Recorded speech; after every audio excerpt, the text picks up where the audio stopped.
But guess what? We got a lot to do. Gotta say hi to me. We go back a long way. She was 12, I was 30, but anyway.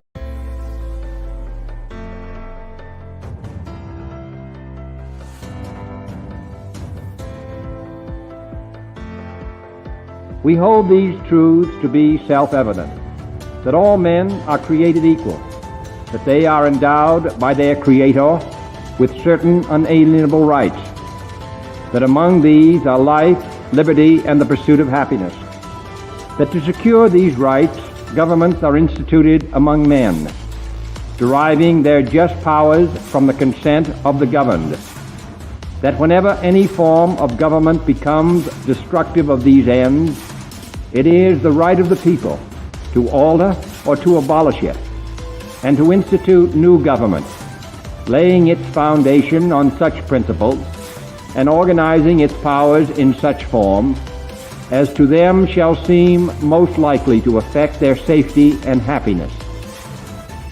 Prudence indeed will dictate that governments long established should not be changed for light and transient causes, and accordingly all experience hath shown that mankind are more disposed to suffer, while evils are sufferable, than to right themselves by abolishing the forms to which they are accustomed. But when a long train of abuses and usurpations, pursuing invariably the same object, evinces a design to reduce them under absolute despotism, it is their right, it is their duty, to throw off such government and to provide new gods for their future security.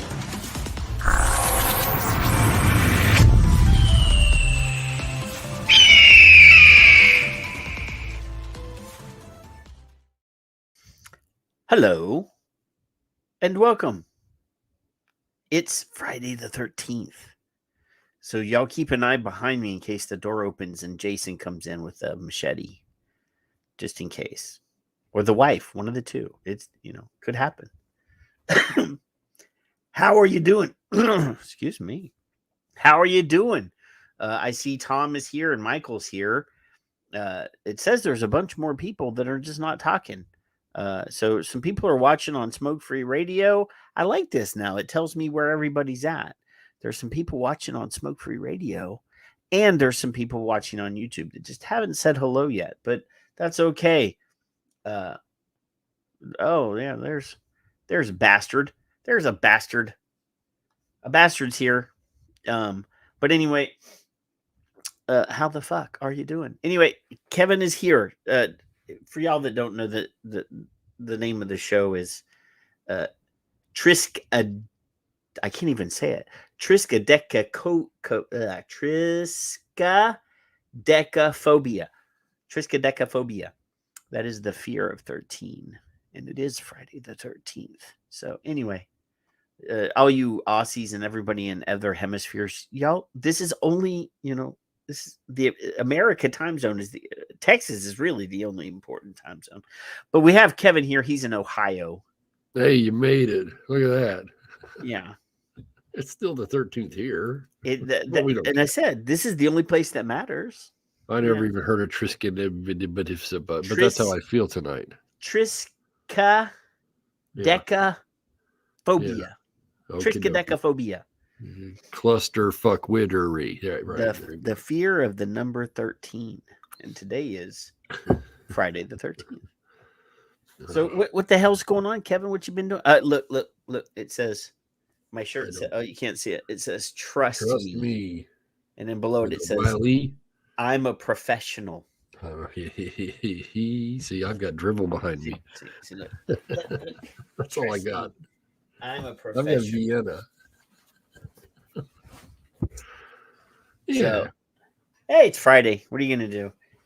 We're having some fun. Hey, I did get a package. I shamed J Love and got and finally got a package of the holiday release. Look at you. Is Jennifer and Nick still waiting on their package from you? Who? Jennifer, I think it was, or Liana, maybe. Jennifer charged me shipping for everything she ever sent me, So if Jennifer wants something from me, she's going to have to send me money for shipping.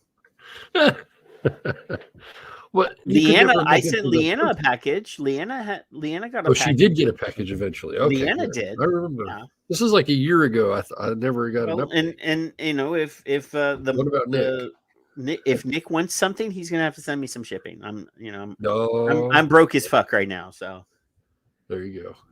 It's the January blues, right? Well, what it is last week I felt bad because I didn't get anything but a fish and a flannel shirt for Christmas. So I broke down and got another billet box. You went there, huh? Yeah. And then while I was at it, I was really bad. And I bought a couple different that's pretty. What they call this? Boro tanks. This one with so this is some Aussie dude's design, and it's blue. It came blue. All right. And is that Michael? That's true. I can put my brain in one of those packages. Do you have a brain? Does that like have a handle, that blue one, or is that just see through on that side? What? The second one you showed. I mean, this is the billet box. This is a blue billet box. Turn it around. No, that's not the last one. The one that looked clear to me. Oh, it's because I had the cover off. All right. So there you go. And the battery is green, so it's fucking because of the green screen. The tank is blue. Sweet. Yeah. That's cool. Some Aussie dude designed that one, or worked with the people that designed that one. But I'm testing out different atomizers. So both of these have the same exact e-liquid that I of my own creation. Manufactured illegally. I'm testing it with different atomizers because this is a different atomizer than the other one. So anyway, I'm testing. So if you see me switching test the same liquid, it's just doing both at once. That'd be fun. I had to do that a couple times. There you go. Are you getting twice the nicotine in that? No. It's the same amount of nicotine.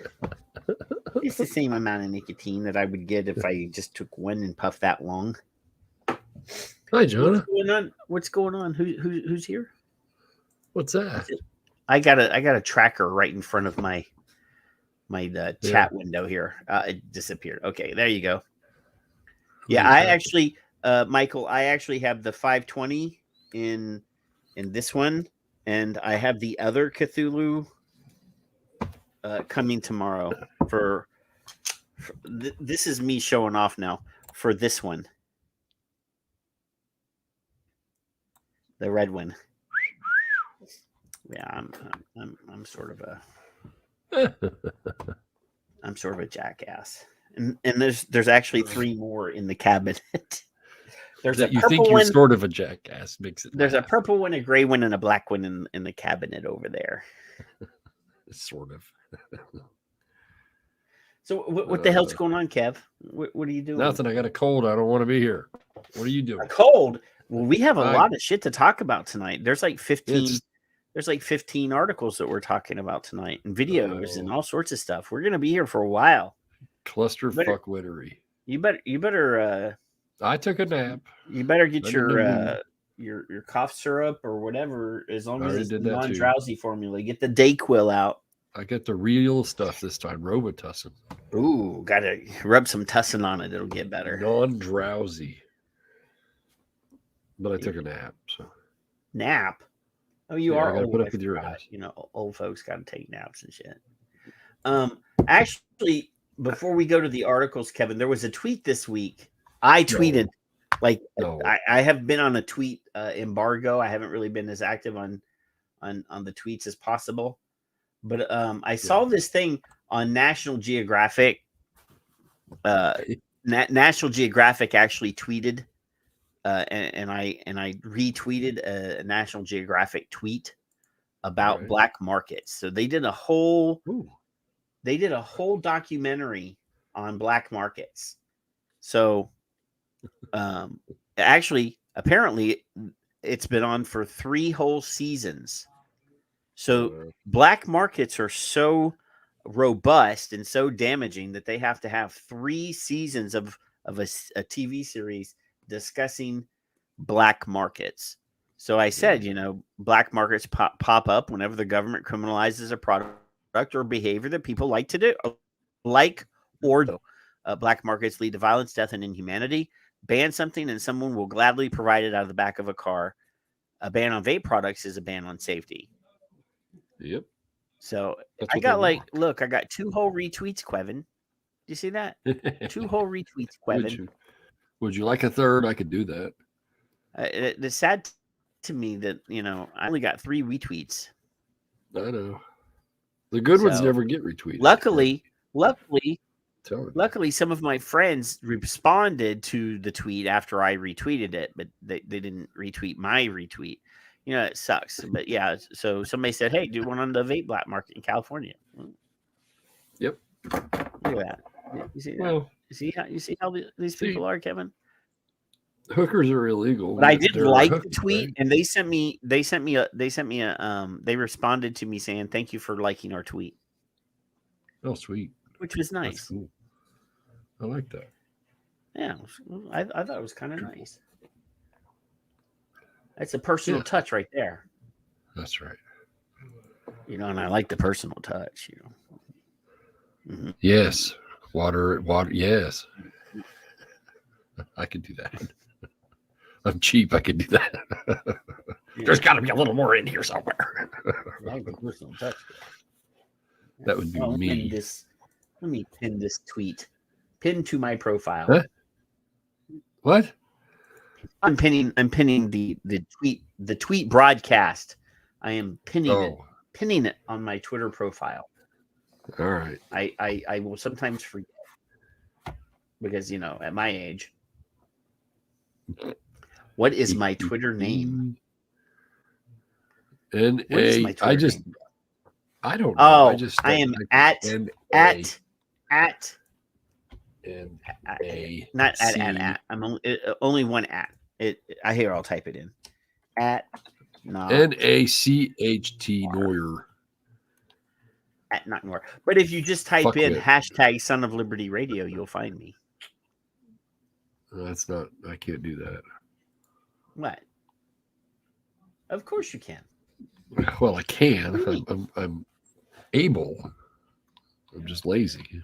I just put you're keen or able. NACH, and then you pop up. Joanna's in the damn Facebook. So I when I typed my at Knock Noir. Oh, see. It went only to the YouTube. It didn't go to the Facebooks. Yeah, now it's at the Facebooks. Oh, sorry. It's because I really don't want people to use the Facebook.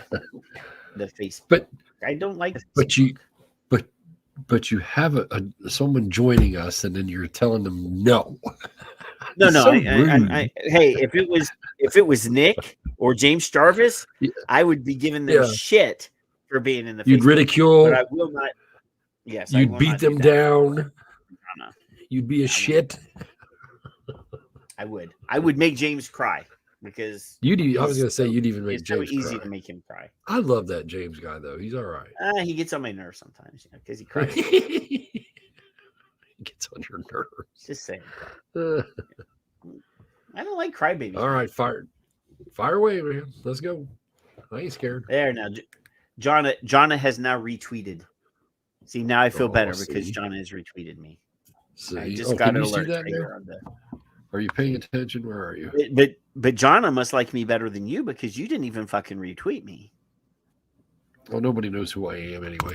Hey, where'd you go? What happened here? I didn't go anywhere. I'm right here. There's some kind of weird shit going on here. Well, you're Cluster boomerang. Fuck Larry. Am I boomerang? You're boomerang. Like a boomerang. Good. Which one would you like me to retweet? The black it doesn't market. matter now. If I have to ask you to retweet it, yeah, but the black market one would have been nice. But, Don't make me make comments on it. So, See, now she followed me too. Followed you on Twitter. Look at that. I know. You see that? So, hey. I don't know if she's following me. I have no idea. I saw this piece, Kevin, and I immediately... Well, there's actually 2 pieces tonight that we're going to talk about that made me think of you immediately. So the first that's so sweet. You're such a The kind first guy. one says, Yeah. Vaping transformed me into a nicotine fiend. Quitting has been a year-long project. Oh, my God. And this is from Alex Gorman. And there's her, if you want to follow, look at this ginger evils woman. Hey, watch your mouth. Watch your mouth. You This got a new follower tonight. Look how nice that is. This soulless ginger could be your cousin or something. Probably is. Yeah. So let's see. Let's see what Alex has to say here, that she's a nicotine fiend. So it says, 3 years in, the long-term consequences of my habit started to show, but my health wasn't the main reason for stopping.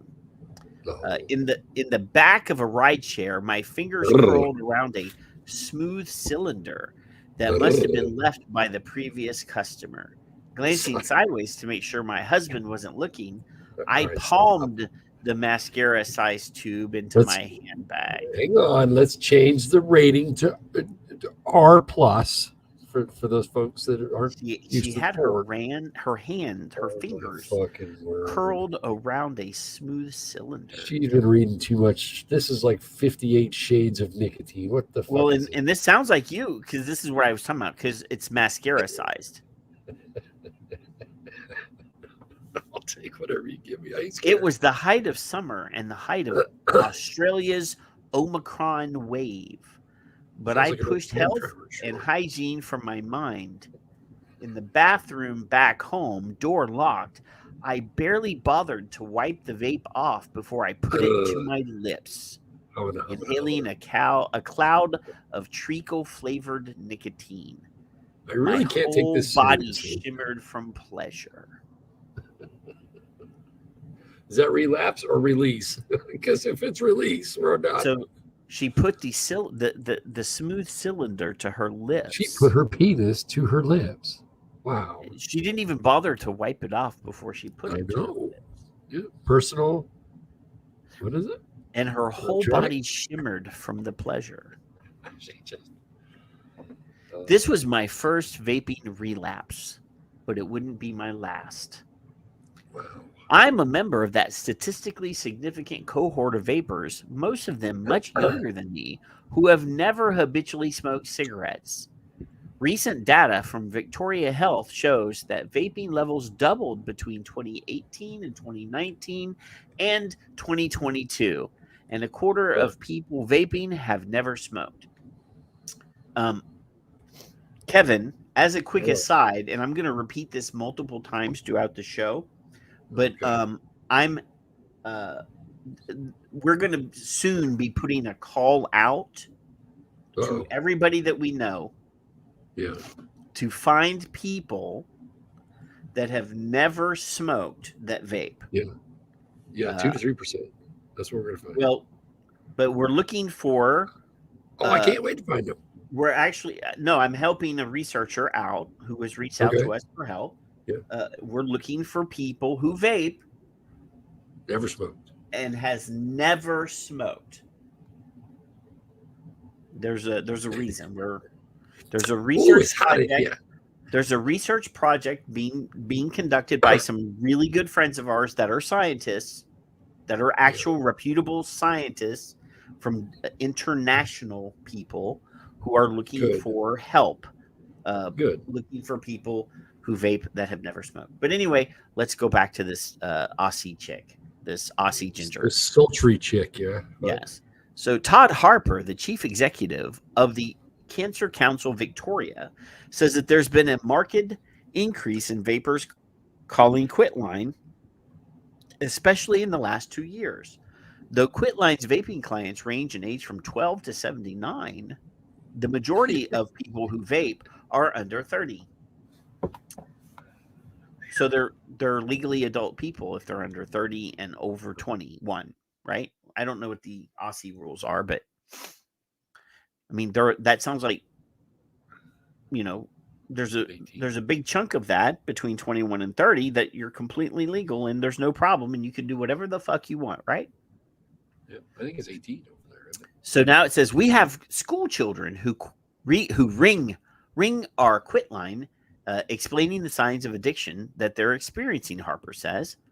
I've never thought of myself as having a particularly addictive personality, so the realization that I was helplessly, catastrophically hooked on nicotine surprised me. Everyone around me had already noticed. For me, vaping was just too easy, too accessible, too cheap. It felt too good and not bad enough at least short term. But just because the delivery mechanism is novel, it doesn't mean the substance is. Huh. So, well, Steve, you had a good time in the back of that car. Steve, I'm gonna Yes. I'm gonna hit up your girlfriend. I'm not gonna hit on your girlfriend, but I'm gonna hit. That's one. I need like 250 more people. Okay. When I see my friends vaping at parties now, I suppress the urge to bum a puff by telling them my cautionary tale. The same one I'm about to tell you. Sometimes I still bum a puff. Oh. Bum a puff. You Does don't pull her puff hair on a back bum, and though, turn right? around, or Yeah, no, you don't puff on a bum though. That's just wrong. holy. And you can take that two different ways, because hobos are bums, and the Brits they call a part of their body the bum. The bum. Anyway, thanks to asthma and a generally weak constitution, smoking has always made me feel very ill, very fast. Well, you shouldn't do but that, I still did it socially in the most literal sense of the word, to meet people. When I moved to New York in the beginning of 2018, I bought a pack of American Spirits and didn't buy a lighter. Hello, new friends. That really makes no sense to me, but all right. So no, because then they're going to put the cigarette. Can I bum a light? Yeah. So that's how By the spring of that year, nobody had a lighter. Everyone had started vaping instead. So I followed my friends and jumped off the cliff and bought a Juul.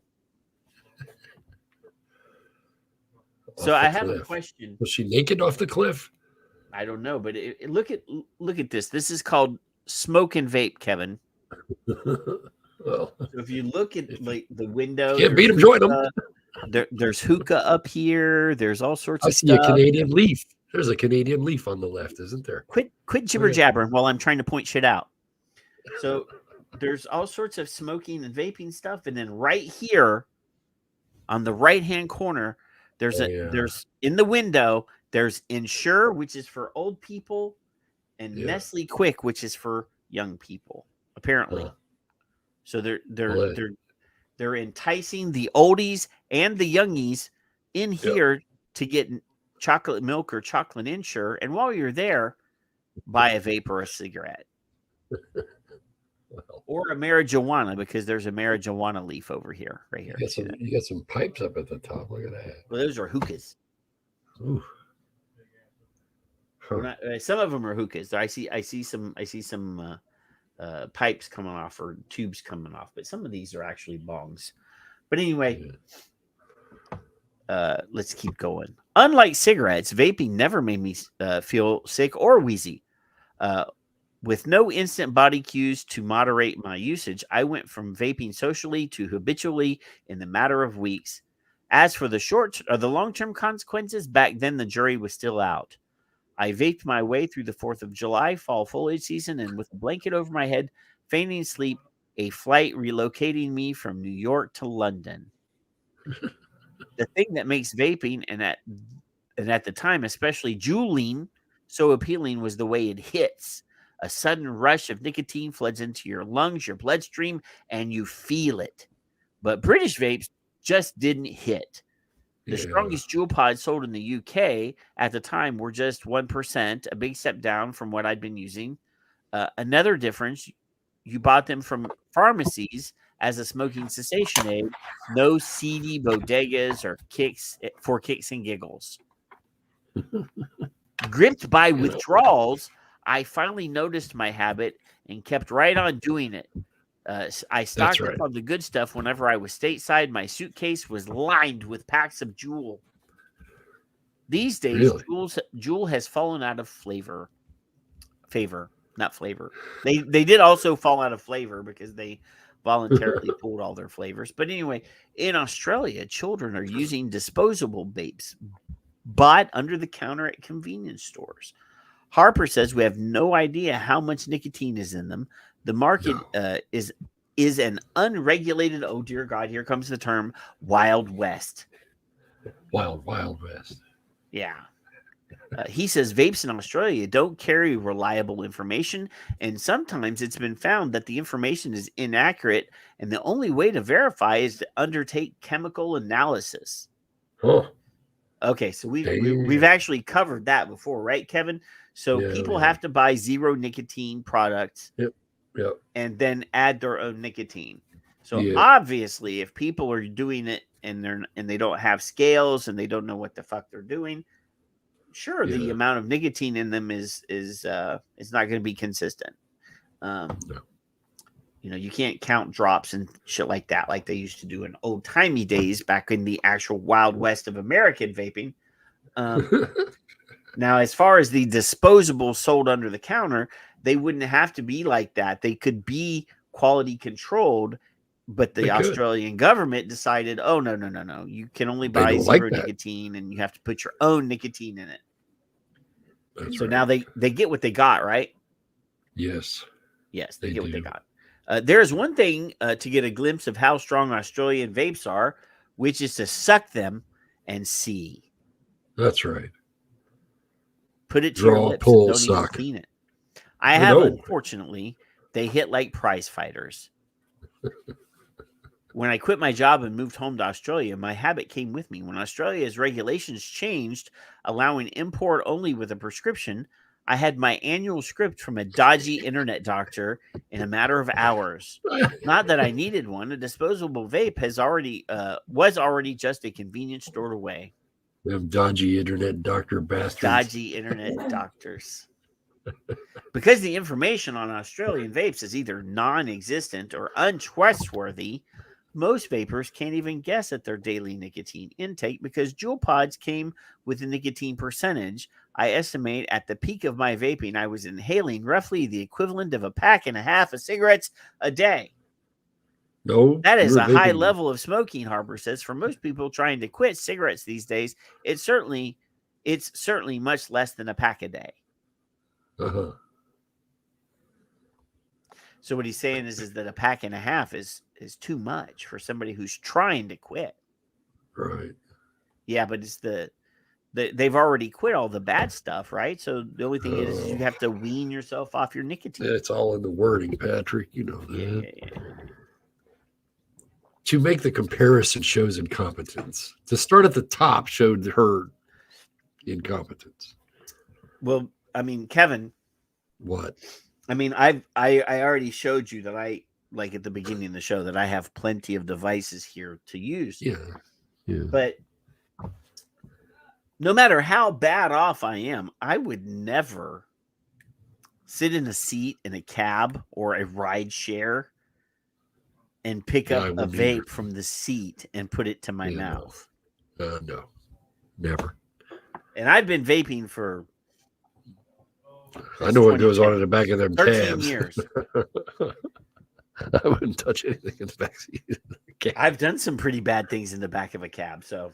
No. It's okay. I puked an entire bottle of Goldschlager there you go. In the back of a cab once, Kevin. Every bodily fluid. Literally. That is so bad. I had a cab driver one time on the board. I was on the board. Or I know I was not on the board. The other guy was 55. Yeah, 55. This woman shit all over the back of my cab. I had signaled 2. And the dispatcher said, don't you want to clean the car up first? You want another call? No. She shit all. She's trying to tell me to shut up and drive. And she shit. Anyway, don't pick up stuff off the seat, you fucking morons. So it says here, yet it cost me surprisingly little. I was paying about $70 a week to vape so much. If I'd been punching real durries, No. it would have been $70. I'm thinking that means smoking real cigarettes.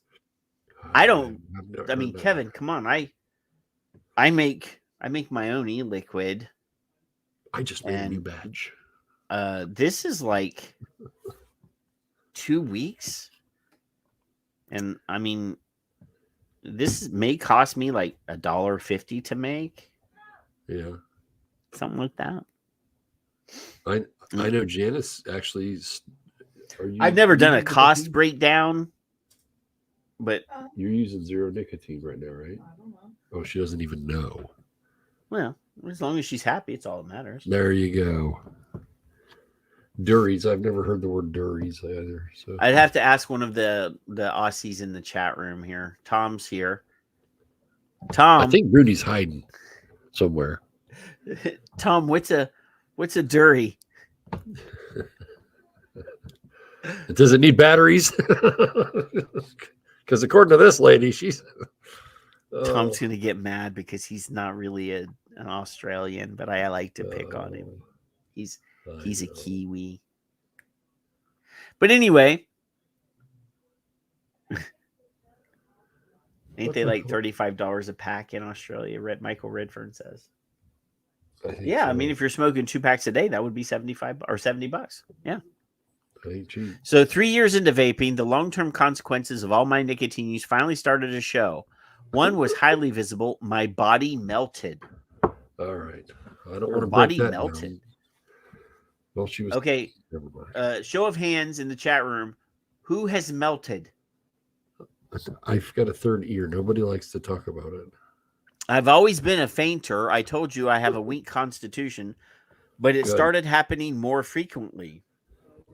I was perpetually freezing. Friends started having quiet, concerned words with my husband about my dwindling frame. Oh my God. Crazy ass. She lost weight, and apparently that was bad. I rarely see shocking teen vaping figures mentioned in the same breath as diet culture, but they should be. Look at the well-established links between smoking and thinness, and the opaque allure of vaping for teenage girls becomes immediately transparent. Not to get ugly, Kevin. Oh, get ugly. You can't do any worse. So the vast majority of people that I know that vape, not all, could stand to lose a few pounds. I could always stand to lose a few pounds. I've lost about 10. I'm a chunky guy. Yeah. Tom is not skinny. He's got little skinny legs, but he's got a belly. You know, Michael's not super thin. So yeah, I mean, I've never seen. I mean, of course, there are some skinny people. Dimitri, but he had a heart attack, so you know that's different. You know, but look at Phil. He was chunky. He's started to lose some weight though. He's been walking and riding his bike all the time. Yep. Yeah. But it wasn't my increasing resemblance to a shell sketch that made me realize I had to quit, or my very Victorian dizzy spells. It wasn't about money or the growing body of evidence on what the habit was likely doing to my health.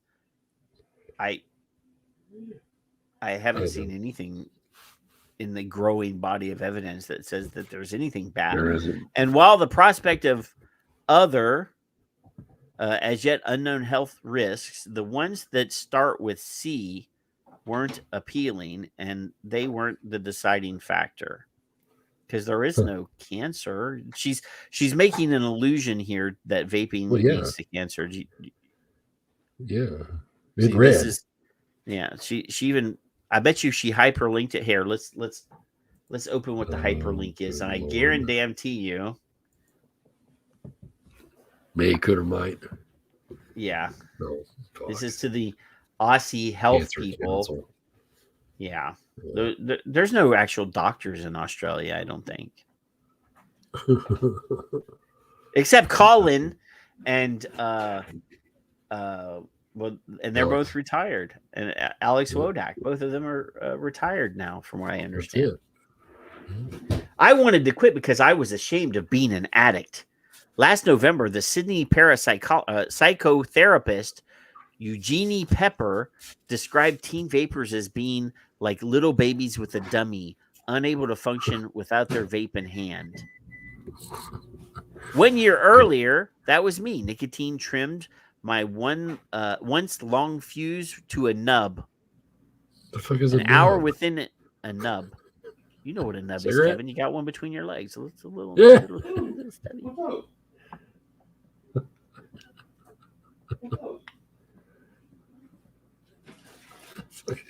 John is in the chat room. He says he's getting very mad now with pod waste all over his streets. One outside the damn gate. When came out, it was so bad. Well, I mean, obviously that's has nothing to do with vaping at all. That has everything to do with the fact that there are irresponsible people of every habit. I'm sure it used to be cigarette butts everywhere, and now you've got little plastic pods. That's why we're all into the, Kevin doesn't use any pod style vaping, and I don't either. No, I've tried. I can't. But that's just irresponsibility on the part of people in general. There are stupid people that do everything. You can't blame everybody for a bunch of stupid people. Yeah. 1 year earlier, that was me. Nicotine trimmed my once long fuse to a nub. An hour without it, and I started feeling tetchy. By hour 3, the agony felt physical. A demon's dark talons rending my insides. By hour 5, I'd be in a state of full dysphoria. Kevin. Wow. The world around me Jesus. washed into hopeless grayscale. Get this woman a freaking Xanax or something. In 5 hours, Kevin, I go Dysphoria. all day. I go like 6 to 8 hours at a time without vaping. And I vape pretty high nicotine compared to some people. I vape 12 milligrams. Wow. I was so totally in the substance's thrall that the prospect of putting my jewel down started to feel like an important deciding factor in whether or not to have children. Nicotine had taken over my life, Kevin. Oh my God. When I tried to quit, all the nicotine cessation programs available were aimed at smokers, not vapors. How can I track my reduction if I can barely track my consumption? I wondered. I went to my GP for help, and he vaped too. This is like a really, really, really shitty kid's novel. We're at an early stage with vaping, so we don't yet have the broad level of understanding of how to support someone going through withdrawal, Harper says. Oh, no. There are some other important differences between smoking and vaping. You can vape in your house without stinking it up. You can vape in your bed without starting a fire. You can, that one guy in Florida, remember the mod shot through his head? Remember that one guy? Yeah. Because the battery vented and the mod shot into his head. Remember that? Well, you can vape all you like for not that much money. You can stuff a vape down your sleeve and chuff at it in the back of a classroom. That means you're probably not going to vape more than you ever smoked. Sorry, hold on. I'm going to chuff now. Yeah. I have to do it under that my means you're shirt. probably okay. That means you're probably going to vape more than you ever smoked. If I'm chuffing. Chuffing, yes. I don't want to get into dysphoria myself. I mean, yeah, no, especially gender dysphoria, Kevin, because that's really bad. Makes me uneasy. That's when you start chopping bits off of yourself. Yeah. If it was that bad, I would be chewing on this thing instead of. I mean, if nicotine was that bad, Kevin, like I said, I go sometimes 6 hours a day without having my vape. Yeah. They're all full of shit. Uh, right, Michael. I would be killing my patients, man. I'd be smacking them around. I'd be like, do your fucking exercises, you old coot. That's not, yeah. But with no programs tailored to my needs back then, I tried everything anyway. Apps, varenicline, That's Chantix. Diazepam. She even bought a puppy. The apps were useless. The varenicline was worse. The dog and the diazepam eventually got me over the first bout of withdrawals. What a dog! This is literally drivel. Every bit of this shit. This is only the first article, Kevin. What a great background, Kev. This is gonna be. You're gonna have a nervous breakdown by the end of the night. Oh. Then my undoing was less about the physical withdrawal and more about the psychological uncoupling that follows. I'd replaced every habit I'd learned for managing stress and sadness with vaping. I vaped when I was happy too, a hedonistic pleasure to layer on top of other pleasures. Let me stop you there. We have a hedonistic dysphoria. Hedonistic. That's what it is. This girl is throwing out all sorts of stuff. That's here, vaping. Oh my fucking word! So whenever I felt sad or stressed or particularly carefree, like that night in the back of that ride share, the emotional pangs returned and I often relapsed. Wow. My diazepam sleeve exhausted, those relapses meant white knuckling my way through the physical withdrawals all over again. The puppy still helped. What actually stopped me vaping was nicotine replacement therapy. I used patches and an oral spray that cost me more than vaping ever did. I have far exceeded the 12-week recommendation for tapering off of those products. I am still every bit the addict, only now I get no pleasure from it, only reprieve from pain. So she's still addicted, Kevin. Oh, yeah. And she's choosing to use a more expensive product that is unsuccessful when she could continue to use the less expensive product and just enjoy her nicotine. She has all my compassion in the world, except for her writing. Yes. I know at some point soon I'll have to quit the NRT too. It will be a tedious, uncomfortable project. I will have to learn to cope with my life by actually learning to cope with my life. No shit. Really? I did not know what it meant to hate loving something until I decided to stop vaping. Now I wish I'd never fallen for it in the first place. Jesus Christ. This is one of the worst articles you've ever brought to the. Well, and see, as soon as I saw it, I thought of you. That's why I brought it to your attention. Logan could write better than this. There'd be no sexual innuendo. The woman that wrote that article has way more drama than your little grandson does. Oh my fucking word! Grandpa likes his vape. It way more entitled millennial nonsense. Oh, let me double check. Okay, so I know Tom and Steve and Michael are not millennials. I know that A Bastard is not millennial, but I don't know John. John could be a millennial. So if I make a comment about entitled millennials, I'm not talking about you, John. Just to make sure. It's a generalization. Yes, it's like when Kevin makes a comment about Karens. When Kevin makes a comment about Karens, doesn't mean every person named Karen. It's my comedic license to be an asshole. If you don't like it, I can't help it. Oh, Michael Redfern is actually a millennial. What? What makes you a millennial? He was 17. He was 17 in 2000. That would be he's a millennial. In 2000, I was born in 67. Do my math for me. Am I a millennial or what am I? I don't know. No. You're Generation X. You're like at the very beginning of Generation X. From the beginning of X? Oh. We're technically in the same generation, even though I'm significantly younger than you. Significantly, right? Yes. Right. You know what? Get to the next fucking article. Let's fucking move on with my life. Oh, the next one, you're going to love this one. I don't know. I mean, did you look?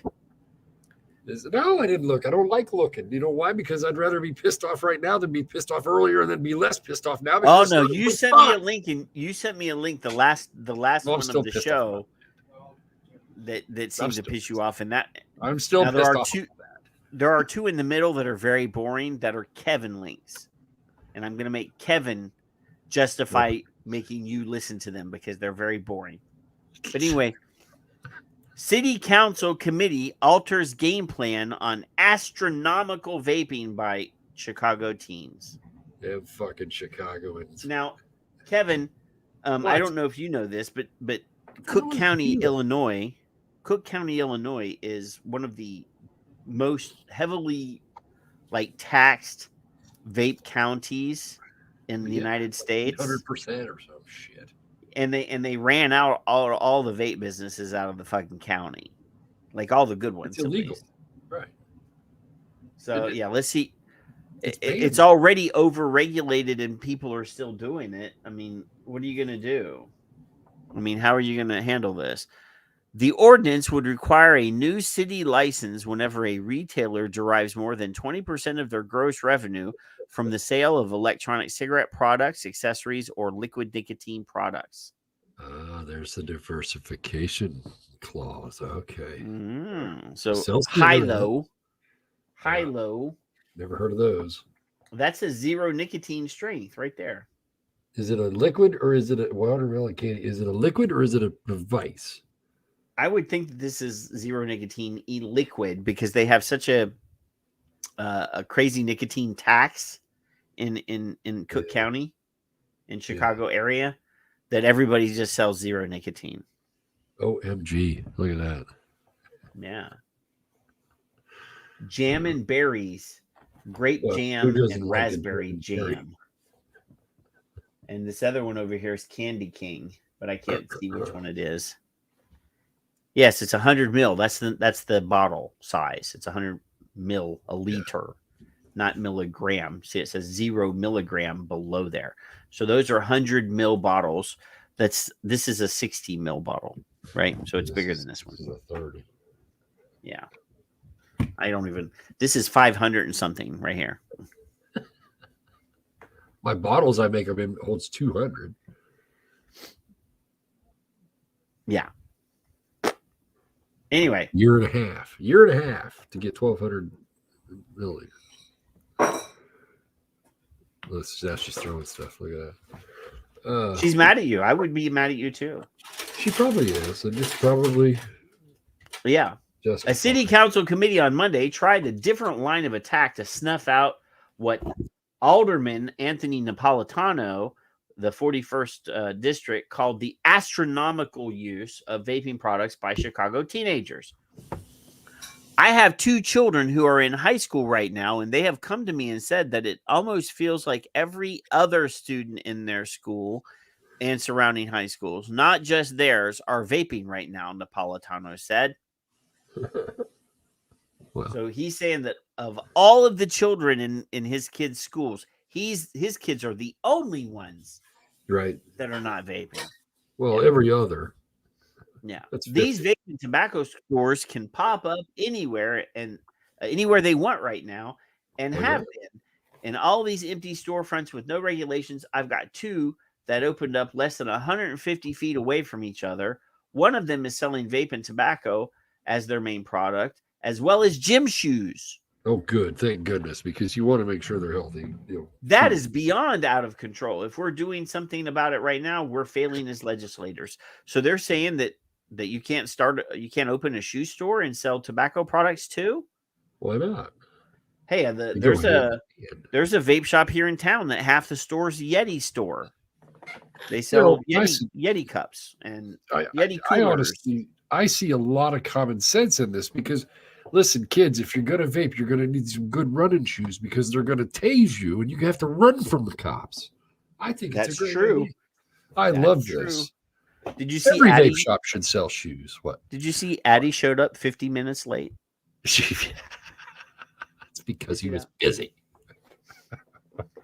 We're like an afterthought, It's really. I suggest every vape shop in the country just start carrying shoes. I think that's a great idea. Running shoes, not just tennis shoes, not the bullshit stuff. I mean, high quality shit so these kids can stop being tased and beaten. I don't think that those are Skechers. I think that those are some sort of knockoff shoes. Bastard. Yeah. Mowgli. Yes, Mowgli. Shooter Jennings does have. I have the record here. It's one of the reasons why I know what the word means. It's a good record. Actually, that's a really. It's called Black Flag. It's really a good record. Vape shops could do a contest. If you get tased, you get a free pair of shoes. Yeah. Right. It's giveaways, right? Well, you can't really do that legally, but. Addy, see, Black Ribbons. Yes, not Black. Black Flag is also a great band. Addy. He read the show notes. You see that? See? I'm waiting for some asshole in the chat room to ask for fucking links. There's show notes? There's links? What? These bastards, I swear to God, they don't pay attention. Try to educate people, you know. That's 3 years ago, Chicago banned the sale of flavored vaping products so popular with teens, but exempted flavored tobacco products, including menthol cigarettes. Chief sponsor Matt O'Shea from the 19th District originally had championed a much stronger citywide ban on all flavored tobacco products. He was forced to settle for less, a ban on flavored liquid nicotine products, after opposition from gas station, convenience stores, and tobacco stores. The ban, and so that's why they sell zero nicotine, because there's no nicotine in there, so they get away with the flavored nicotine the way the bill is written in Chicago. Flavored non-nicotine. Right. So there's no ban on 0 milligram because there's no nicotine. Oh, the ban, but they charge, there's a fucking tax on nicotine as well. It's crazy. Yeah. The ban and a string of subsequent investigations and lawsuits against the e-cigarette industry did nothing to stop teen addiction to vaping products. On Monday, Napolitano changed the game plan. He persuaded the Committee on License and Consumer Protection to require a new city license whenever a retailer derives more than 20% of their gross revenue from the sale of electronic cigarette products, including accessories and liquid nicotine products. Wow. Yeah. Wow. The ordinance also would require so-called retail vape stores or retail tobacco dealers to be a minimum of 1,000 feet from each other, prohibit the use of electronic cigarettes in retail tobacco stores, explicitly require tobacco licenses to keep records of tobacco and e-cigarette sales, and double the fine for selling tobacco products to minors to a minimum of $2,000 and a maximum of $10,000 for each offense. Right. I don't care about that. Napolitano swung into action at the behest of a concerned and political savvy mother in his far northwest side ward. Kim McAuliffe started an online petition targeting an Edison Park store that used gym shoes to lure young kids and sold vaping products once they got those teens inside. McAuliffe could not be reached for comment on Monday. Neither could the owners of Smokes and Kicks.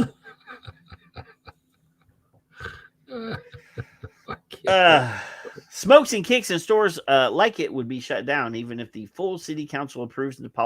Would not be shut down, even if the full city council approves Napolitano's ordinance. But he's hoping it'll stop the proliferation of stores like it. Wow. Your business model can't be vape, tobacco, and gym shoes. Anything over 20% of your gross revenue, you're going to need a special license for that. So that's easy to handle, though, Kevin, really. You think? You drop the price of them shoes, you'll be selling more shoes. Or crank the price of those shoes up. Right. How much are your shoes? $8,000. But they're worth $30, $8,400 now that you ask.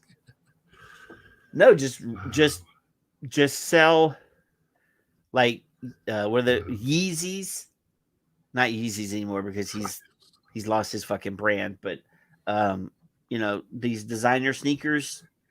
Open an eBay store. Some of those fucking designer shoes go for $10,000. You sell one pair of shoes for the month. You're gonna be fine. Yeah, as these things are popping up everywhere, it's almost impossible for inspectors to be in every shop. This is going to give aldermen a say in what's going up in their business corridors. Chicago has been a trailblazer for decades in the fight to protect the public from the health dangers posed by smoking and tobacco-related products. Right. Former Mayor Rahm Emanuel raised the smoking age to 21, imposed the nation's highest cigarette tax, banned e-cigarettes wherever smoking is prohibited, moved them behind the counter to retail stores, snuffed out sales to minors, and banned the sale of flavored tobacco products within 500 feet of schools. And yet still we're reading an article about kids. If kids are somehow banned, if this snuffed out the sales to minors, how are kids? How seriously? I mean, I don't know. How is this? I don't know. This person they must really like those shoes. Yeah. I think they got mad because somebody charged them too much for a pair of sneakers at one of these vape stores. Emmanuel also filed rapid-fire lawsuits against the e-cigarette industry. Mayor Lori Lightfoot, that's the one that looks kind of like Beetlejuice. Troll. She looks kind of like Beetlejuice. Yeah, Beetlejuice. That's better. Yeah. Yeah. Health Minister Dr. Allison Arwady has cited studies showing 80% of youth tobacco users started with a flavored product such as e-cigarettes or menthol cigarettes. Roughly the same percentage of minors and young adults say that they would quit if flavored tobacco products were unavailable. Bullshit. That's not true. I've never seen that. Yet flavors are often marketed to give youth the impression that flavored products are safer than tobacco. They are safer than other tobacco products if those other tobacco products are cigarettes. But they're illegal. Yes. This deceit not only harms the individual, but also has ripple effects across the public health spectrum, Jesus. Why do you keep blaming Jesus? Dribble. Right there. That's what it is. Quit blaming Jesus. He did not do it. I'm not blaming Jesus. I'm exclaiming. I'm saying Jesus. Jesus. Jeez. Oh my God, these are fucking sad. Don't be blaming our Lord and Savior, man. I mean, I swear to God. Free juice on every pink shoe. Don't tell the first lady that. Never mind. Oh. Yeah. Here, you'll love this next one, Kevin. All right. Now, I'm going to preface this by saying, you remember about 4 months ago we did a story about fentanyl. Oh, the cops dying. Fentanyl and vaping, and they had the scientist on that said that fentanyl can't be vaped. Remember that? Right. Yeah. Right. There was none. Testing. Remember when they said the labs and the experts say that fentanyl cannot be absorbed into the bloodstream through vaping? Remember that? Okay. This one you'll love. I got to click this button here. Yeah. You're awfully confident in your assessment. Now, I'm not the scientist that said that. There was an actual scientist from the Department of Health in Tennessee that said that. That's why I was saying fentanyl with that, Yep. Hey, viewers, please do the above survey to help Aussie Vapors, please. Addie Tooney has put a link in the chat room. I can't do anything with it because like I said, I just, if I click on it, it just shows up on the screen like that. But yeah, go ahead and do that thing after the show, though. Don't stop listening to us while you're doing that. I mean, if you can multitask, you can go ahead and do that. But well, sure. I know some of you can't. Stop pointing at me. No, you're just a Luddite and couldn't figure out how to put it on one screen while you were doing the other thing. That's right. New Rochelle high school nurse saves student with Narcan after vaping OD, Kevin. Oh, of course she did. The student vaped what was believed to be pot, but instead experienced an overdose more typical of a narcotic, the superintendent said. This is New Rochelle, New York. A New Rochelle high school student overdosed and had to be revived with naloxone after vaping what the student believed at the time was marijuana on Monday, school officials said. I'm so glad. Today marks an ominous milestone in our schools, one we had hoped would never be necessary, Superintendent Jonathan Raymond wrote in a letter to families dated January 9th. For the first time, our nursing staff had to use Narcan to save a student who vaped what the student believed to be marijuana. The vape almost cost that student their life. The superintendent implored parents to talk with their children about the dangers of vaping before it's too late. Now, Kevin. What? Now, my educational experience might have been different than many. All right. I did go to Catholic school for part of my education, and that we were supervised and taught by actual nuns with superpowers, with real live evil nuns, penguins. You know, the problem with the nuns is the nuns is I've heard they all have habits. Well, that's true, but there's there's no way in hell when I was a kid that I could have smoked or vaped in the classroom and the nun not know, because the nuns have fucking superpowers.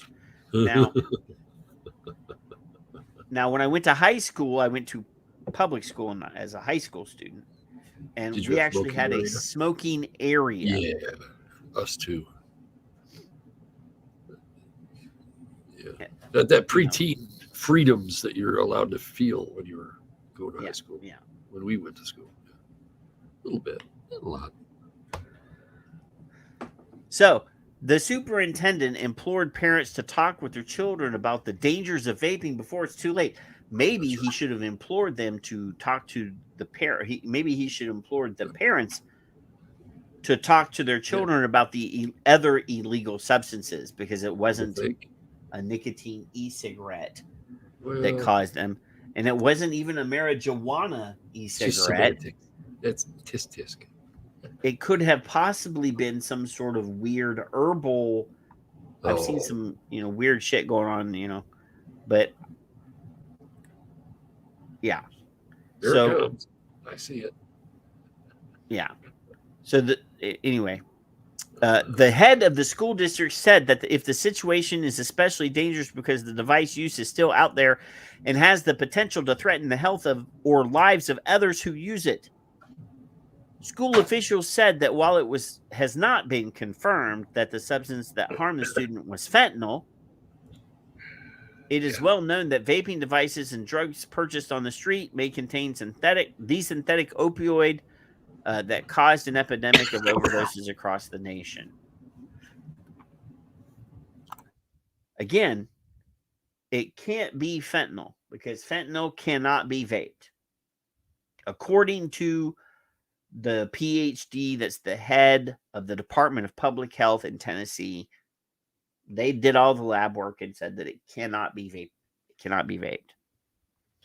I commend our nurses. So this kid probably popped a pill or shot something up and then vaped, and then they're blaming the vape. I commend our nurses at New Rochelle High School for their quick and effective response, Raymond said.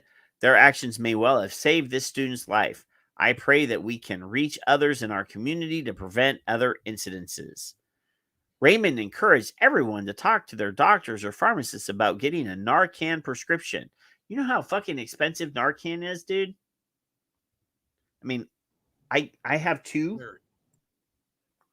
that I acquired because I work in healthcare at a relatively inexpensive price. But if you don't have a way to get it, and you have to get it on the open market, and it's fucking expensive. Yeah. The school's chief also asked parents and caregivers to talk to their children and encourage them to share any information they may have about the cartridges, vapes, or other banned items in or around New Rochelle schools. Raymond said tips can be reported via the school district's anonymous reporting system. The superintendent also reminded students that if at any time they are with a friend who has overdosed, they can call 911 without fear of repercussions. There is nothing more important than the health, safety, and well-being of our students, and it takes all of us to prevent a fatal overdose. Raymond wrote. Now, my question, Kevin, What is new? Why is your volume so low? I have no idea. You suddenly got I really have quiet. no idea. Is living in New Rochelle so bad that they have such a horrible high number of kids doing illegal narcotics? I mean, Who knows? is New Rochelle that bad? I don't even know where it is. Where is it? I'm going to skip the next one. Sorry, Addie. I know it's on the show notes, but I'm going to skip the next one because it's not nearly as nearly as sexy. We've been on for an hour and we've covered 2 stories. So let's do a video. All right. Let's do a video here. Let's go into the video archive, Kevin. I'm getting a large number of videos that I'm storing on my backup here. Let's see. Here we go. Let's look at this one. 11:25, and in your health headlines this morning, health officials are now saying that e-cigarette use or vaping have the same harmful effects as. Look at that dude's fucking hair, Kevin. Woo. Wow. I mean, he looks like Jimmy Neutron. It's like Greg on wrestling night, isn't it? Look at that hair. That's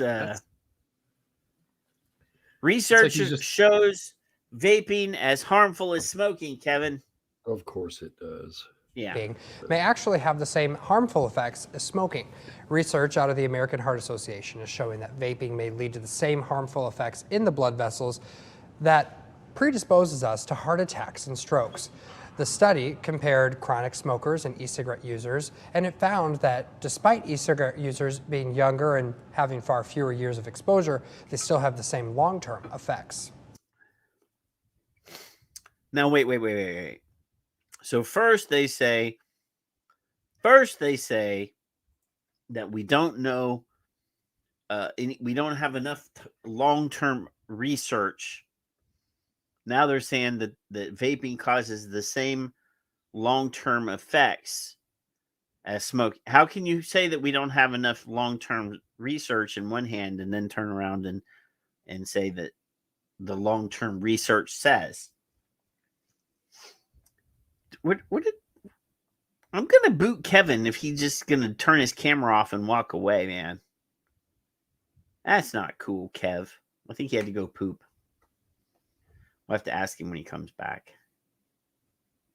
So yeah, vaping causes the same long-term effects on the cardiovascular system as smoking, according to that little video piece. Let's check out this other one here. This one is funny. This is from the Art News, Kevin. I know that you're not there, but I'm going to still talk to you like you're actually there. There you are. Did you poop fast? Yeah, that's what I did. Yeah, okay. That's what I thought. I told everybody I thought you went to go for a poop. Yeah, well, it has to be. Yeah. Couldn't be anything else. Let me click this cookie thing here. So this says, vaping teen sets off fire alarm at Orange County Museum of Art. All right. Now, let me get my mouse over here. Now, let's see. The ACMA, OC Museum of Art. ACMA. I'm trying. ACMA. That sounds like some sort of like Islamic Muslim guy. ACMA. This past Sunday, a teenager set off a fire alarm system at the Orange County Museum of Art when they vaped in the bathroom, an ACMA spokesperson confirmed to Art News Monday morning. Attendees at the museum were quickly evacuated. The fire department came and found the source of the alarm's trigger, and attendees were allowed to re-enter soon after. Yeah. See how quickly I covered that article? Yes. Dudes, if you're at the fucking art museum, do not fucking vape at the art museum. Come on, seriously. So an illegal purchase. Never mind. Yeah. What? What does that say up there? Where is it at? Where is it right there? I don't know. Drivel. Drivel. I thought you were gonna say dribble because that's what your PP does.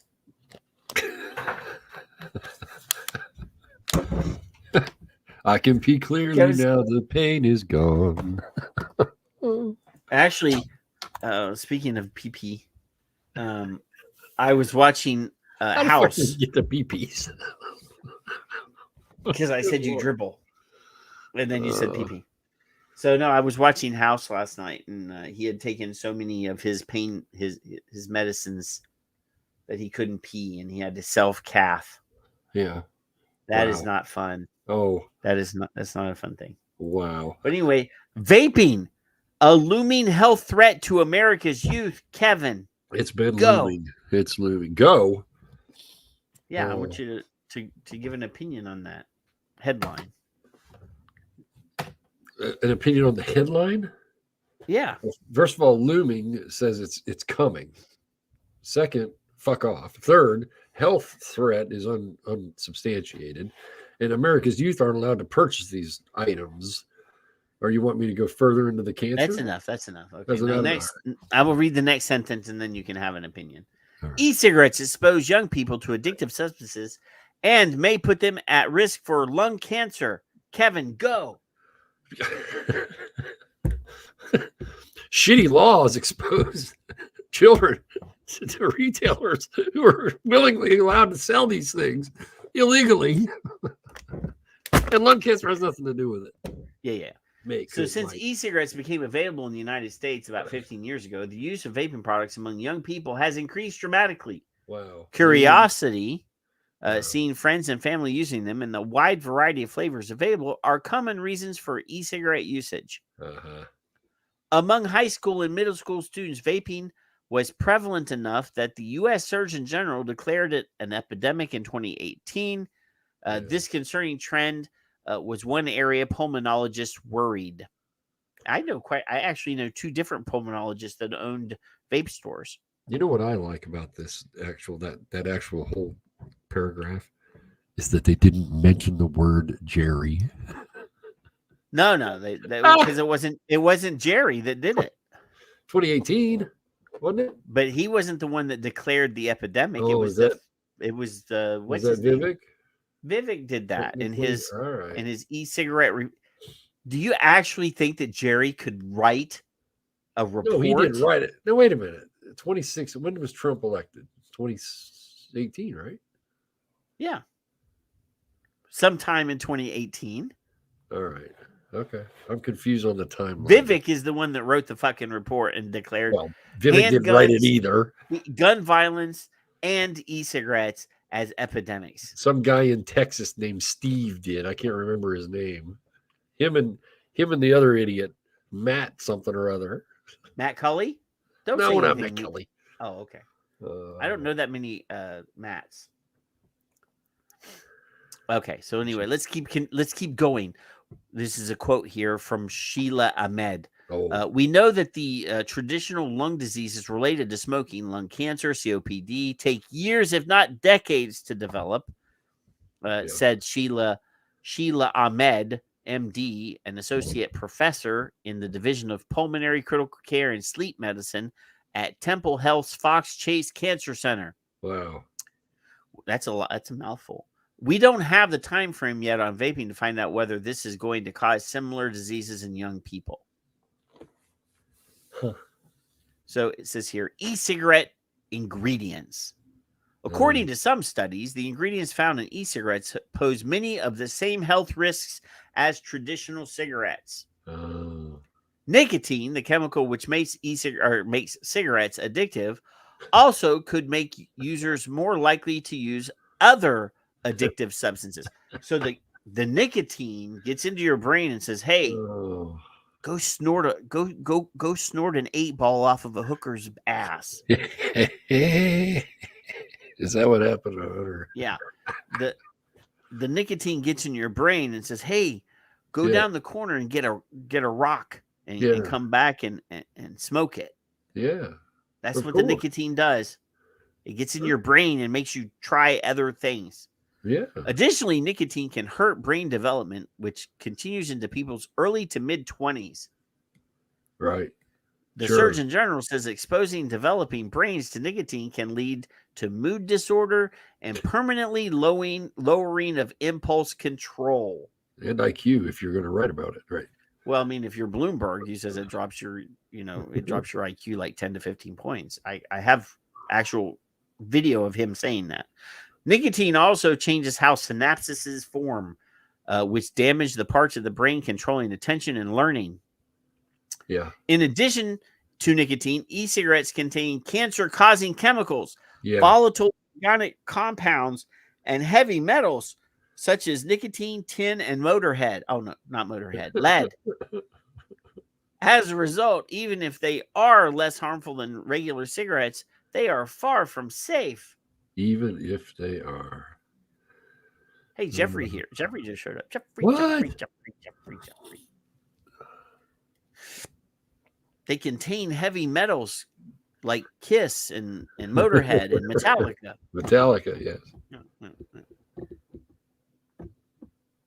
Oh, nice. Motorhead. That's crazy. Another study on mice found that 9 of 40, or 22.5%, developed lung cancer when they were exposed to e-cigarette smoke containing nicotine. Right. None of the 20 mice exposed to the same e-cigarette smoke without nicotine developed cancer, according to the study, which was performed by the New York University School of Medicine and published in 2019. I don't recall that one. I have never seen that one before. I don't remember this one. We don't have the exact translation of how that would apply to a human being, but once really means. Once e-cigarette smoke can do that to any kind of cell, you're worried that what it's going to do to these young people who are vaping, Ahmed said. So what are we going to see in the next 15 years? A whole bunch of young cancers in younger people? That's the concern. Sure. Of course. Ahmed had hoped to address that concern with the study of college students, but was unable to secure funding for the effort. Oh, wow. That's hard to believe. Yeah, it's really, I mean, they're throwing money left and right. You would think they'd, yeah. Research has identified genes that are damaged by tobacco in people who have lung cancer. So Ahmed wanted to see if the same gene showed evidence of damage in college students who are using e-cigarettes. The study wouldn't have required invasive procedures. The DNA examined in it would have been gathered through cheek swabs. It's been sitting in a closet for the last 2 years, she said. What, the swabs? Okay. I can hear myself now, Kevin. You can? Yes. Through me? Well, it has to be through you because I'm not hearing it through me and you took your headphones off. I know. It wouldn't reconnect. I'll try it again, though. Kevin. But then there's going to be a lag. Trying to mess up my show. I know. With my echo. Oh, relax. It's never too late to quit smoking. The key to quitting smoking is motivation, not e-cigarettes. If you're ready to quit smoking, Fox Chase Cancer Center offers a free tobacco treatment program and a group setting for anyone who wants to stop smoking. Participants receive counseling along with the use of NRT and other medications. If you would like to schedule an appointment, call this number. And there's an online form. If you're interested, the link is in the show notes. If you live in that area, that's in California, I think. So I think I've chased off all the California people, Kevin. Chocolate. Where's my chocolate, man? He's not here. Speaking of chocolate, I almost bought a 12-pack of beer today. Yingling has partnered with Hershey's to make a porter style beer with Hershey's chocolate in it. No. Why? Because why don't you just have a beer in a Hershey bar? Porter style beer is really good, man. I don't. Oh, you do you. I would not do that. No. You wouldn't drink like a Guinness? A chocolate beer? No. Well, no, Guinness doesn't have chocolate in it, but it is a very dark beer, and it does have some chocolate notes in it that's not really chocolate. They don't put chocolate in it, but Right. But I've had Guinness a porter style beer is a very dark beer that has lots of different notes. Your cigarettes have chocolate notes in it. Yes. Yeah. Oh yeah. Lots of chocolate. So you're gonna smoke chocolate cigarettes, dumbass? I don't smoke. You used to. I did. I rolled my old so long. I don't think there was chocolate in those. But there could have been. All right. So this is I don't know. This is one of from you. All right. Here, I'll make it big for you. Yeah. This is from Rodu. Oh, Dr. Rodu. One of my heroes. So, poorly designed, conducted, and interpreted research deters smokers from life-saving, safer cigarette substitutes. Patch, gum, snus, the pouch, all this other crap. That's not crap. So he recently published research in internal emergency medicine demonstrating a dozen articles describing disease and vapors were flawed and unreliable. Research describing diseases in vapors were flawed and unreliable. Drivel. That's what that was. Are you making it bigger? All right, there you go. I did make it bigger, but it you see what it does? Like it makes this smaller. It looks fine to me. Okay. Subsequently, the journal editors commissioned a commentary on our work from eminent tobacco harm reduction experts, Dr. Pelosa, Dr. Farsalinos, following her extracts from their article. Redu and Flursafwati. Plurfanswat. That's fine, if that's what you think it is, have provided cogent, convincing evidence based on creatively simple assessment of data from the first wave of the PATH survey that smoking-related diseases were only rarely diagnosed in respondents who had initiated e-cigarette use prior to the age of diagnosis of these disorders. The diseases, I can't go as fast as your scroll there. The diseases were nearly always diagnosed following many years after, which is what we've been saying, the initiation of smoking. 97% of all cases for COPD, 96 for emphysema, 98 for myocardial infarction. I love that word. And 93% for stroke. Indeed. When you see that word myocardial infarction, just say heart attack. Well, MI, yeah. And most of these diseases were ultimately diagnosed in respondents who indicated smoking prior to 18 years of age. Well, it's been illegal for decades to purchase under 18, right? At least 2 decades. Anyway, so what they accomplished, because you want me to do it again, right? what Dr. Rodu and his cohort accomplished, that's fine. So conceptually simple and fundamentally important that we were surprised that no one, particularly any of the authors of the PATH study survey publications, rather, had carried out a similar assessment previously. So are you following along, folks? Because have a little shed break. Oh, what? So he's doing what they should have been doing. He and his friend and his cohorts, Plurfanswat,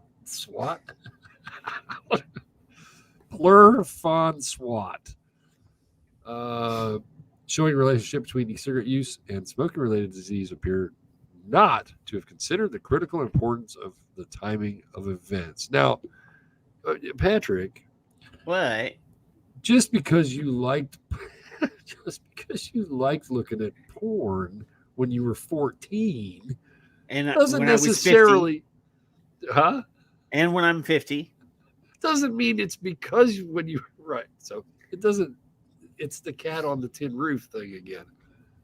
So insightful observations from Pelosa and Farsalinos. Research on THR and particularly e-cigarettes remains highly controversial topic. in the scientific community. That tells me if half of you can't fucking agree with the other half, something's wrong with half of you. So, the controversy is sustained by research, which is often poorly designed, conducted, and interpreted. What is this? Jacob Salem, an editor at Reason, longtime supporter of THR, covered my article and the Melissa Farsalinos commentary here, which they did do. Yes, we covered it last week. We read it in full. It's astounding that Dr. Radu has this much knowledge and nobody's listening. And he's been around for what, 35 years or something? I don't know. He's pretty old. Plus. He's pretty old. He's tall too. So I don't understand. Well, I do understand that they're suppressing his information on purpose. That's what they're doing. They're oppressing him? What? Suppressing. Oh. What? Come see the violence inherent in the system, Kevin. There is violence inherent in the system. Yes, that's which violence? That's a quote from Monty Python, Search for the Holy Grail. Ah, yeah, gotcha. So this is another one that you sent me. Well, because of all the other drivel we've read, there is. But this is from April of 2022, Kevin. Right. Okay. Well, sometimes I miss things. There you go. If I saw this before, I don't remember. I really don't. You could literally go down to the last line or two. I mean, we already know most of this stuff. But the problem, I like the in Sweden 22% use snus. I forgot about that till now. And he's explaining it. That the rates, the problem of youth smoking and vaping is now solved. We should turn our attention to adult smokers, which nobody cares about. Nobody cares. Nobody cares. No, that there are much safer forces of nicotine than cigarettes. We need to persuade millions of adult smokers to try vaping to see if it's a way for them to quit smoking, to show them how their health will improve if they quit tobacco use, and to prevent them from dying. We need to follow up on our accidental success at eliminating teen smoking with a plan to succeed in adult smoking, or eliminating adult smoking. Now, I don't want to force nobody to do shit. You can choose. If you're not feeling well, you're considering quitting, this is an example of what you can use. And I literally had no idea about snus 10 years ago. I didn't even know what the fuck it was. Snus. Okay, so since Kevin wants to run through this because he doesn't like to read to you, I'm going to spend a few seconds more on this because Kevin is just, he's not entertaining at all. So this is an old piece, but it is still valid. So it says here, teen vaping has eliminated teen smoking, an accidental success story. Who would have predicted in 2012, when about 13% of U.S. high school students smoked, that by 2021 that figure would be down to under 2%? Who would have predicted in 2019, when over 27% of high school students were vaping, that by 2021 the percentage would be down to under 12%? And then there's a chart from the National Youth Tobacco Survey to show those numbers. Right? So and this is courtesy of Brad Rodu. So this is Brad Rodu adjacent research. So I'm going to skip down here. I mean, obviously we know that kids are going to do dangerous things. Kids are going to, but again, since Kevin and I have spent a good amount of time talking about this, let's go right down here to this paragraph. Where will the youth vaping rate go now? Clearly, vaping is not that addictive, as over half of all the students who were vaping in 2019 had quit by 2021. It is likely for many of them, vaping is mainly a fashion fad, like the hula hoop or Tamagotchis. Remember those little Tamagotchis? You hatch them, and a little creature living in the little digital thing, and you would feed them and take them out for walks and things, and kids like that. Squeeze them. That will now fade from memory, but I think it is likely that at least some of the 12% of youth that are currently vaping are dependent on nicotine. The interesting issue is whether this is doing them harm or good, given what we know about the psychological and neurological effects of nicotine. It is probable that many of them are using nicotine to self-medicate for anxiety, depression, ADHD, or even schizophrenia. And that while their mental health would deteriorate if they quit using nicotine, so many teenagers in modern times have mental health issues, and there are inadequate resources to help them. Currently available medical therapies have significant side effects, are not very effective, and are difficult to quit.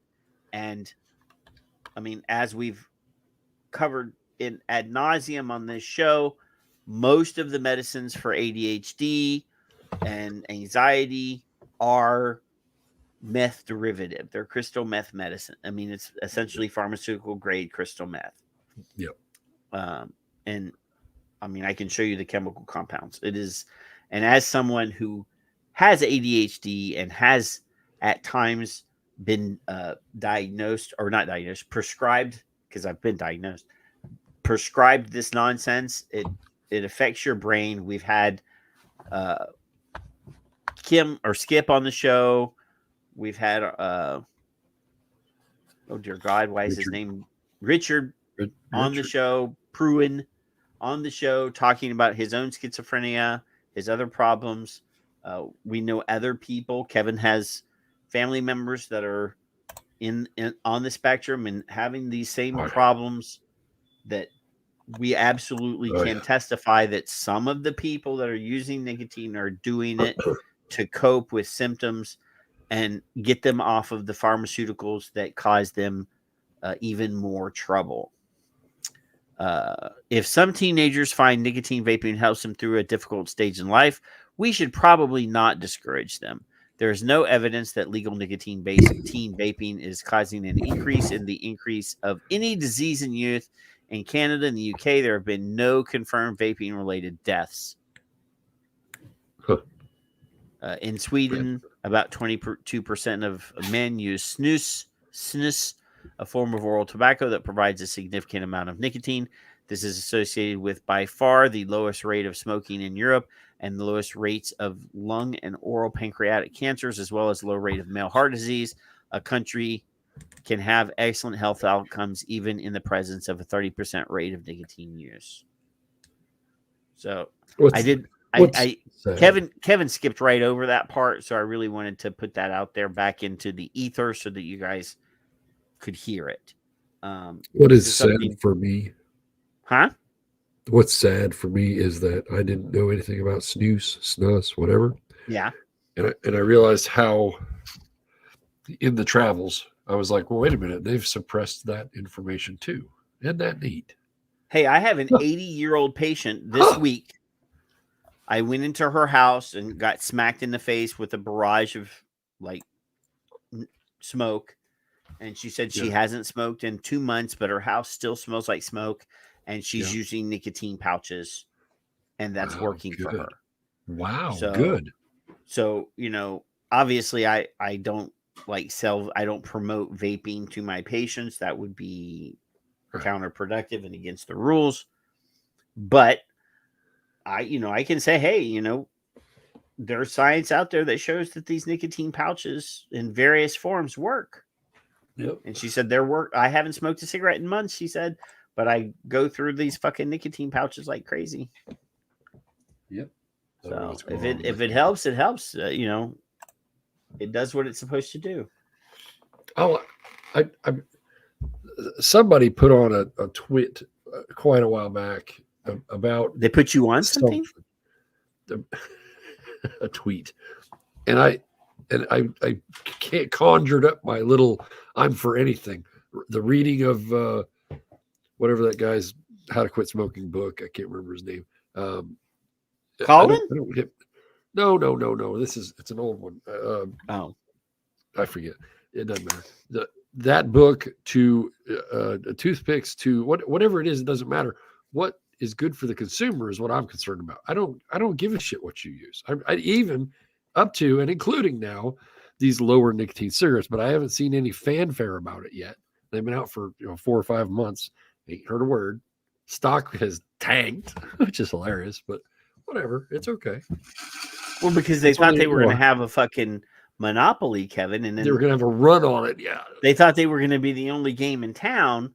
And like we've been telling everybody, the cigarette manufacturers know how to make a cigarette with less nicotine. They fucking, of course they do. So really, it's the same exact process that they already use, except they don't fucking crack the nicotine molecule open with the ammonia. They don't hit it with the ammonia treatment. It's the same thing. Right. So I guess my point of this is when I was like, oh my God, vaping worked for me, then I had my blinders on. And once I realized Snubby, I think on Twitter, Brett Weinberg, I can forget his name. There's a few people, I apologize for fucking up his name because he's really smart. He actually had an answer from dickhead from the FDA a while back I think we've played that clip actually, where he asked what's his name about snus. Sting free. Bang. Yes. I can't ever remember his name. I've met Bang. I've met him. You met him? Yeah. I learned the one Charlie and Jeffrey and the Inco guys had like a weekend thing where like people came on and just like hung out and told jokes, and Banks was in there. I appreciate him because it taught me that there are, shut up, Kevin, there are other things that you can suggest. Oh yeah. And then when I see any advocates, and I really don't give a shit as much as I used to, but if I see somebody saying, well, vaping is the only thing, I was there. I understand it. I get the idea, but open your brain a little bit. Just well, vapors, like regular old vapors, like to proselytize the gospel of vaping. And it's what I mean, literally this thing saved their life according to a lot of hashtags. I see vaping, remember back in the day, hashtag vaping saved my life. Which I've already espoused my own opinion on. If vaping actually if as many people out there on Twitter that use that fucking hashtag actually believe that, we would have an army of zealots fighting for vaping. But all we have is a bunch of people on Twitter, really. I mean, and I'm one of them. So, but I never used that fucking hashtag because I thought it was disingenuous. I probably have. I don't know. But I don't remember now. This is an expert who is offering advice to parents about vape safety, Kevin. Terrifying near-death experience with a vape pen in New Rochelle is raising more concerns about the dangers of vaping among teens. CBS 2's Jessica Moore spoke with an expert who explains how parents can keep... An expert? Oh, wait a minute. Can you define expert? Does he have a white kids coat? Safe? The ominous scene at New Rochelle High School on Monday sent chills through parents across the city. It's terrifying.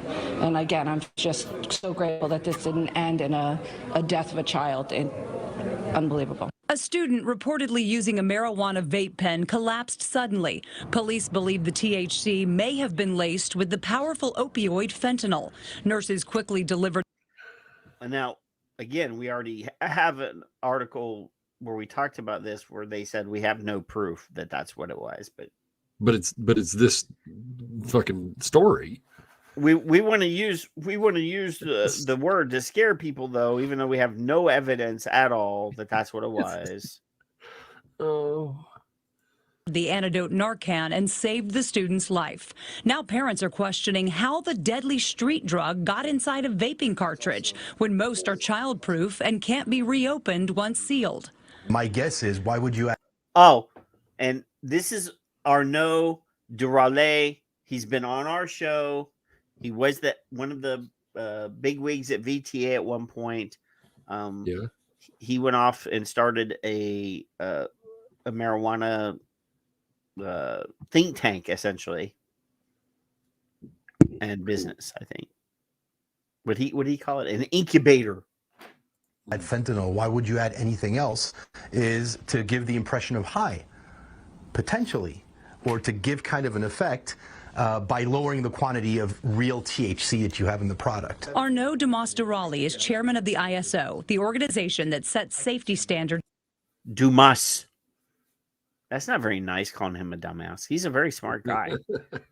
He was the he's one of those bi-coastal, or not bi-coastal. He lives in France part of the year and New York part of the year, and he was at one point the head of the French Vaping Advocacy Association. So he's actually pretty close to being an expert on vaping, but he's also a pot guy. So for vaping. He says 95% of the current vaping market is illicit. A lot of these players from the illicit market are making it in their garage, or are not respecting the chain of custody of the product. So when they're transporting it, it can be contaminated with lead, with anything that's going on around in the environment. According to the...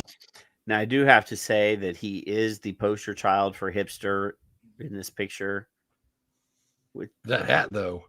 I mean, the hat's cool. The hat's cool. Don't get me wrong. But the scarf and the fucking cardigan. I don't know, dude. With lead, with anything that's going on around in the environment. According to the FDA, 14% of children, that's 2.5 million kids, admitted to vaping either tobacco or THC, and some start as young as 10 years old. As hard as it is for some parents to stomach helping their kids do something they don't want them to do, that's actually the advice you're giving. Yes, exactly. It's if you're a parent, ask your kids to go buy from the legal market. Dumas-Durali hopes parents will take his perhaps unpopular advice before another child vapes something that could kill them. In Manhattan, Jessica Moore, CBS 2 News. I'm glad he got away with it. What? Huh? What? I'm glad he got away with saying that. Oh, well, I mean, he's no longer the bigwig at the VTA, but no, I safe supply. Yes. Safe supply is important, and if part of safe supply means that a parent actually says to the kid, "Hey, I'll go to the legal place and buy it, so that you don't get the street one that could be dirty or could have the wrong shit in it." The second what we now know is Valley for me. I'm emailing and addressing it to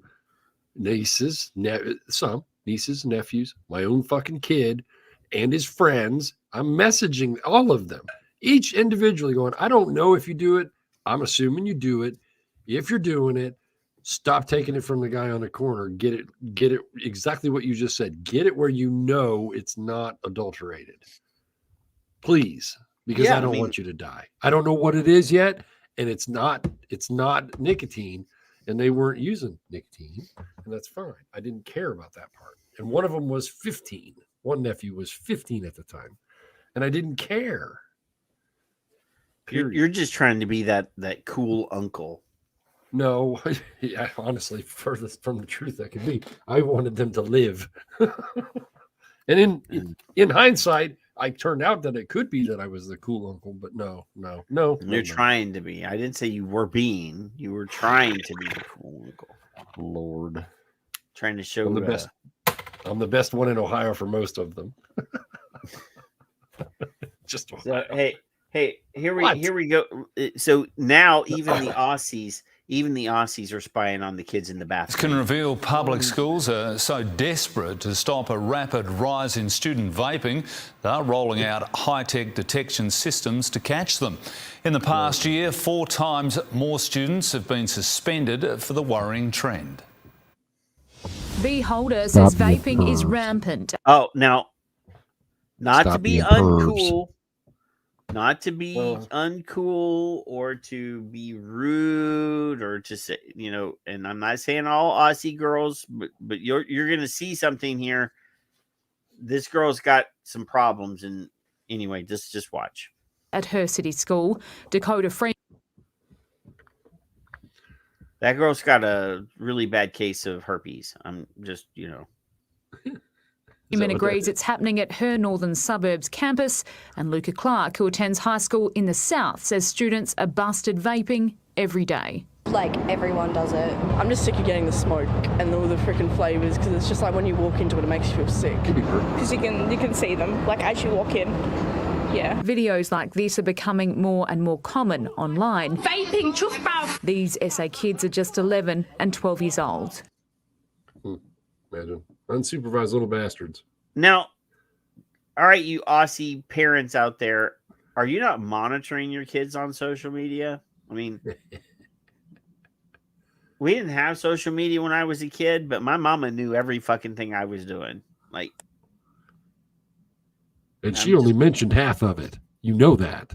It's about a 50%, right? Yeah, I mean, ratio. You go out in public and do something stupid, mama's going to find out about it. Right, because, yeah. I'm just saying. Well, yeah. You can get it like that, just by kids selling them. I can honestly tell you this is one of the biggest issues we are facing. The Education Ministers told 7 News high-tech alarm systems to detect the vape smoke have been rolled out at several state high schools. They are a silent alarm that picks up the vaping and sends a message to the school leadership so they know that it is occurring. Because installing the alarms isn't an Education Department directive, schools aren't being handed any extra funding. They're digging into their own pockets, forking out between $15,000 and $25,000 to fit out. Now, is that Aussie dollars? Because that's really only like, $20. Multiple bathrooms. But some principals don't think it's the answer. Some people put it in their sleeves and do it during class. Worried students will just find another place to vape. Hannah Ford, 7 News. So now, not only are American schools spying on kids in the potty, and we already have a Kiwi principal spying on kids in the bathroom by poking the camera phone under the door to take pictures of them while they're pooping. Now they're putting spy equipment in the bathrooms. Of course. Uh-huh. We're going to stop. We're going to have a one-to-one. Y'all just hydrate. Did I send you Mark's tweet about the parents? No, you didn't send me any tweets. Okay. All right. Then we're going to cover that. We could do it whenever you're ready. Well, you have it ready to share it? You're going to use the Victor share screen? I will, absolutely, as long as I don't crash. Yeah. I got to make it bigger. I mean, rub it. I'm gonna. Go to daytime mode. Mama, oh my God, I don't know how to do that. I'm just fucking with you. Daytime mode is hard for me to read. Daytime is playtime. No. Daytime mode is easier for me to read. Sorry. I don't care about you. Well, fuck you. I don't even like you. How come it doesn't show up? There it is. Okay. I'm going to present with the Victor share screen. Mark and Bernie. Mark, a friend of the show, among other things. Just an amazing person all the way around. I'd love to sit and chat with this guy. He says, and the dog, I got to see the girl. So the thread just had the most amazing conversation with a mom who came in with a bag of vape gear. He's in Michigan, right? Yes. She took from her teenage son. Imagine, this is parenting in action. Imagine. I don't know if you guys are familiar with parenting, but this is what it looks like. She arrived worried and left quite relieved. I was pleased that none of the items came from my shop, and most were THC, oil, carts, no surprise. Well, first of all, I don't recognize anything in there except the name Breeze. I recognize that, and I see the nicotine pouches. Yeah, Breeze is an Aspire product. Okay. A bunch of those are disposables. I think I got one. I don't know if that's a Breeze. Yeah, a bunch of these are disposables. That looks like a Novo. That's a smoke. It's a smoke board, and he shows the picture, which I appreciate him doing. And in all of these pre-fill cartridges are this same all exact of those are picture THC. that principals use. Really, This is the principal taking the fucking shot and being stupid because they're idiots. Now, she noted that both her smoking husband and son were diagnosed with ADHD. Imagine that. Really? She wondered if they both use nicotine self-medicate, and I was able to point her to the research on the topic. Thanks to tobacco control for doing nothing other than scaring her half to death. She asked many other questions, but the last was the most telling. Why are government, public health, and media lying to parents? And she thanked me for being the only person to give her scientific and statistical evidence for her to review herself. Can you imagine the guy just standing around petting his damn dog, and then this lady's really, really pissed off and walks in, and all it takes is him for him to tell the truth. Some crazy Karen. And why can't these motherfuckers do that? Well, it could have turned bad. It could have turned really bad for him. Yeah. Quit sharing your screen. You're roboting. I wanted to make sure that you guys understand that these are the people that are what's the matter with you? These are the people that we're still fighting for. Yes. And that's why I I paused. That's why I paused in the middle of that article that you skimmed to go over the section on nicotine and neurodiversity. Yeah. It just popped in my head. I would have loved if he had shared the 2 hours that we spent with Richard Pruin and Skip. Right. So that she could see she could see that. Well, Paul, if you'd have been here on time, you would have seen the many pieces of bullshit that we showed from Australia already. And since you ain't here, we're fucking with you a lot more than you think we are. Because now I'm going to show how shitty it is in Canada, Kevin. I'm gonna give you a video piece from Quebec. If he's not going to call me a dickhead, then it's not really, Paul. Well, you won't know unless he types it in. Yeah. So let's look at this. It's just so easy to get addicted. Like, for me, it's not even about what it does for me. It's like a thing you want to do. It's just like a thing you're so used to doing. You may have noticed an uptick in. It's a thing that you want to do. You see her going for the. I can't just. I'm trying. My hands are down below the camera level because I don't want. Hello, Vaping among the province's youth in recent months. Well, according to experts, since 2018, vaping became 3 times more likely in 15 to 17-year-olds than in 25 and over in Canada. Some smoking cessation experts blame Canada. Fear that it could become even harder for the youth to give up these products altogether due to their affordability and accessibility. In the past 10 years, we went from about 2 to 3% of young people. We went from about using e-cigarettes to about a quarter of young people reporting e-cigarettes in the past month. The whole notion that these products are available in very pretty colors, that are collectible, that you have different skins, that you can... They're collectible. They're disposable. No, just a second here, Kevin. I have to... They're collectible. Oh, my fucking word. Yeah, and you probably got $200 worth of shit in your hand. I don't know. Oh no, 200?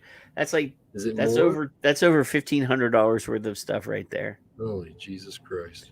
Well, see, this is like, what are these, like 30? I think. Well, is that a Nautilus tank?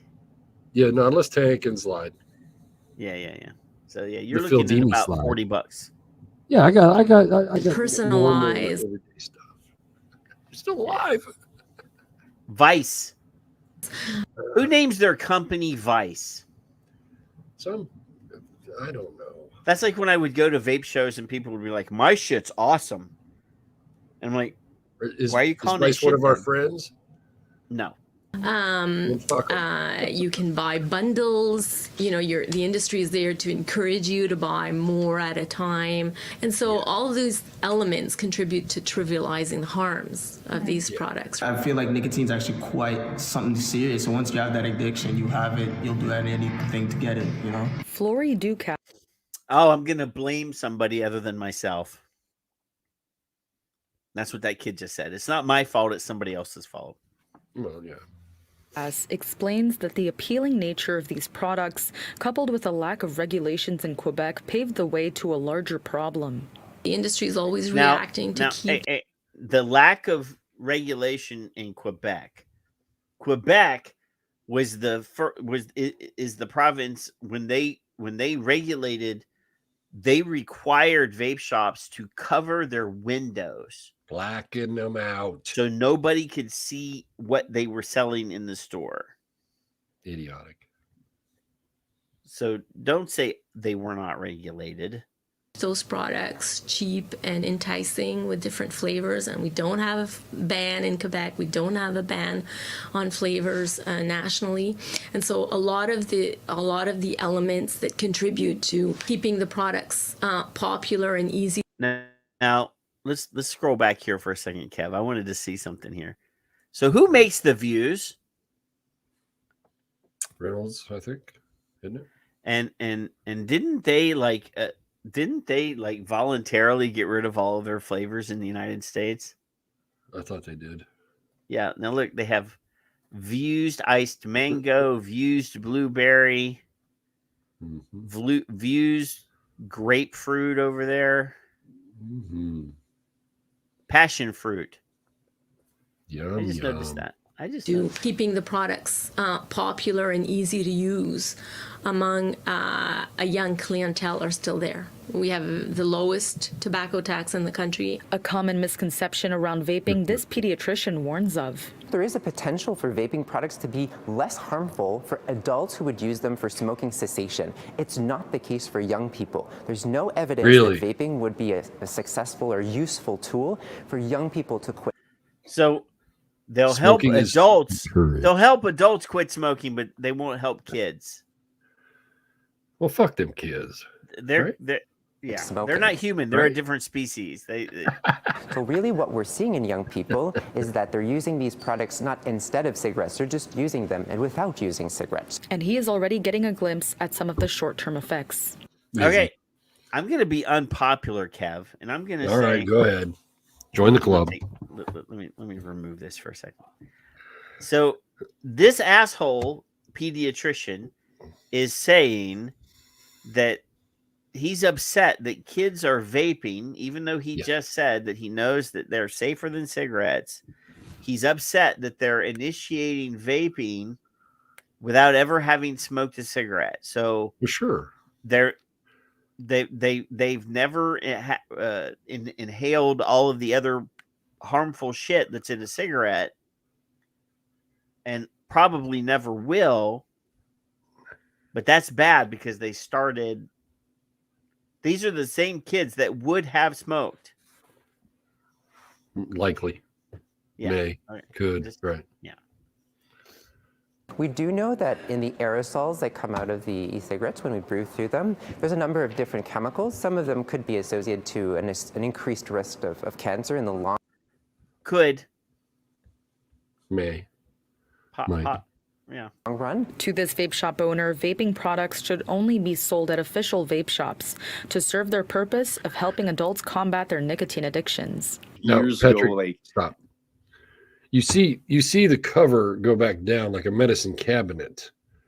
I'm going to add to those who they don't have to be know. out of sight. They have to be they cannot be not visible. Right.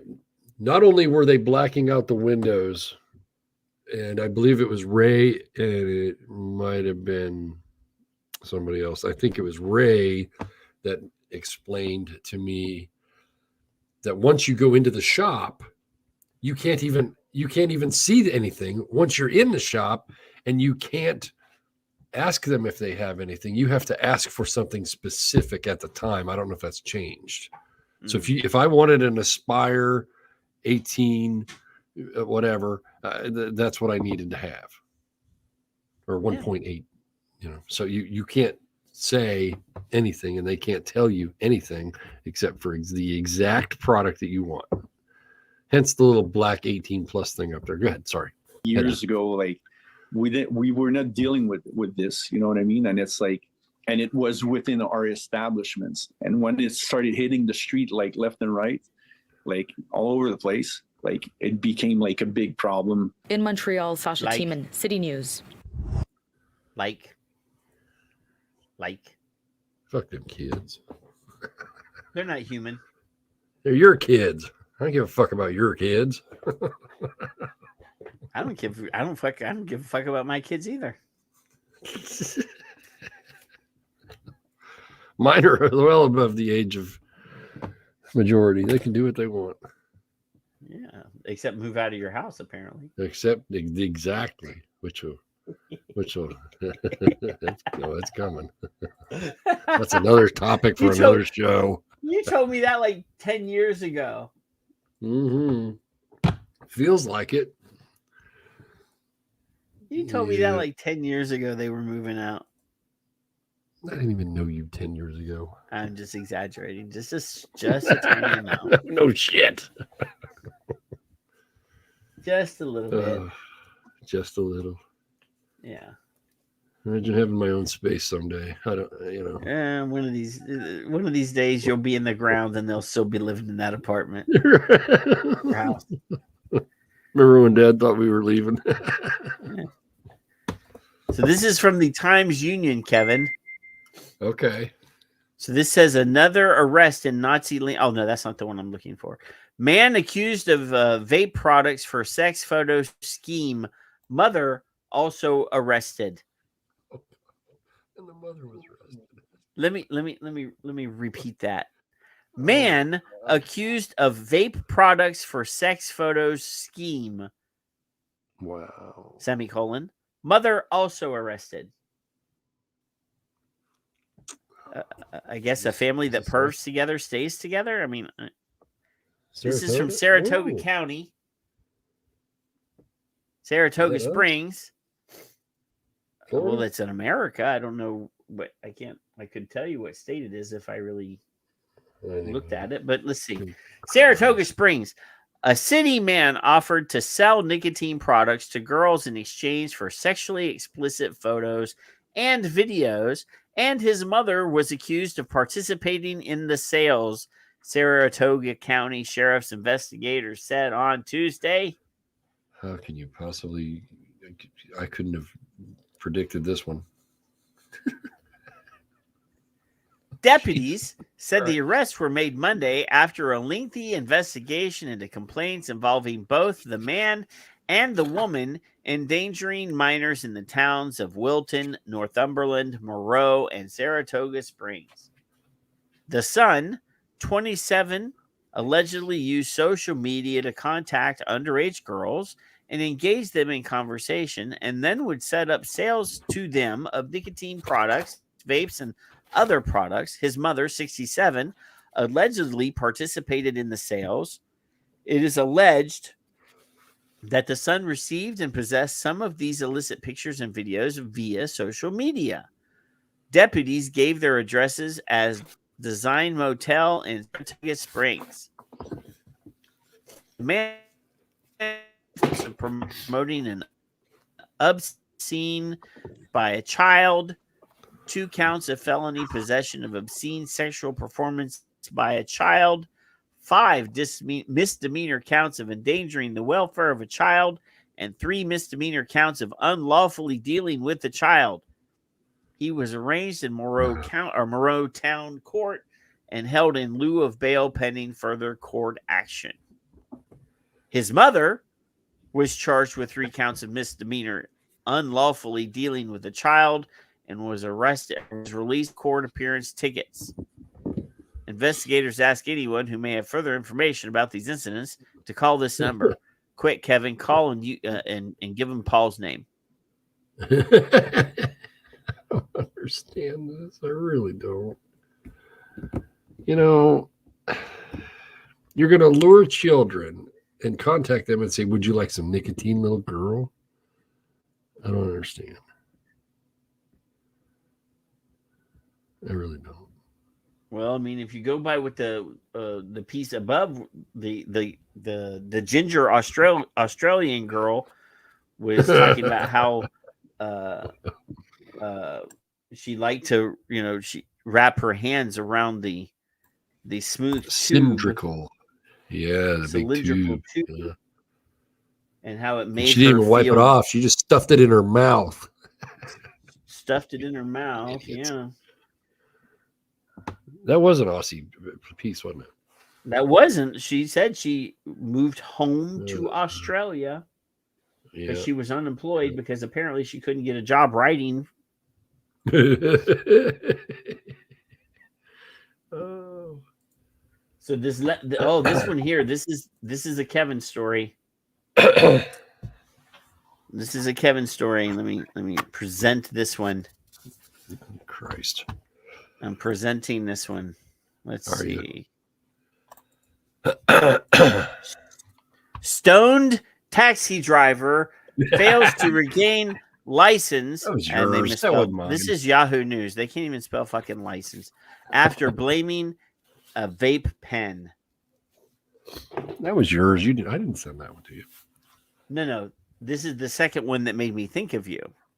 Oh, think of me. Oh, isn't that sweet? Because of the taxi driver. A taxi driver who claimed he was the unwitting victim of a contaminated vape pen has failed in his bid to get his driver's license or driving license back after he was caught drug driving. You must have watched that cotton video. Yeah, Timothy Duckett, 58, was stoned on cannabis as he drove much faster than the speed limit in York Crown Court. He was convicted of drug driving and banned from driving in York Magistrates Court last year. He appealed to the higher court to have his ban removed. He claimed that he had been the unwitting victim of a contaminated vape pen and hadn't realized he had cannabis in his body when he was driving. But after listening to him and a defense witness, Judge Simon Hickey and 2 magistrates rejected his account. Judge Hickey said Duckett had known that he was high on drugs and that when he was pulled over. He had ingested cannabis late at night. He was stoned, and the reason he was driving a van far too fast was he was under the influence of drugs. They dismissed Duckett's appeal against his driving ban. Duckett of Hanover Road East off Lehman Road, York, did not appeal against his conviction for drug driving.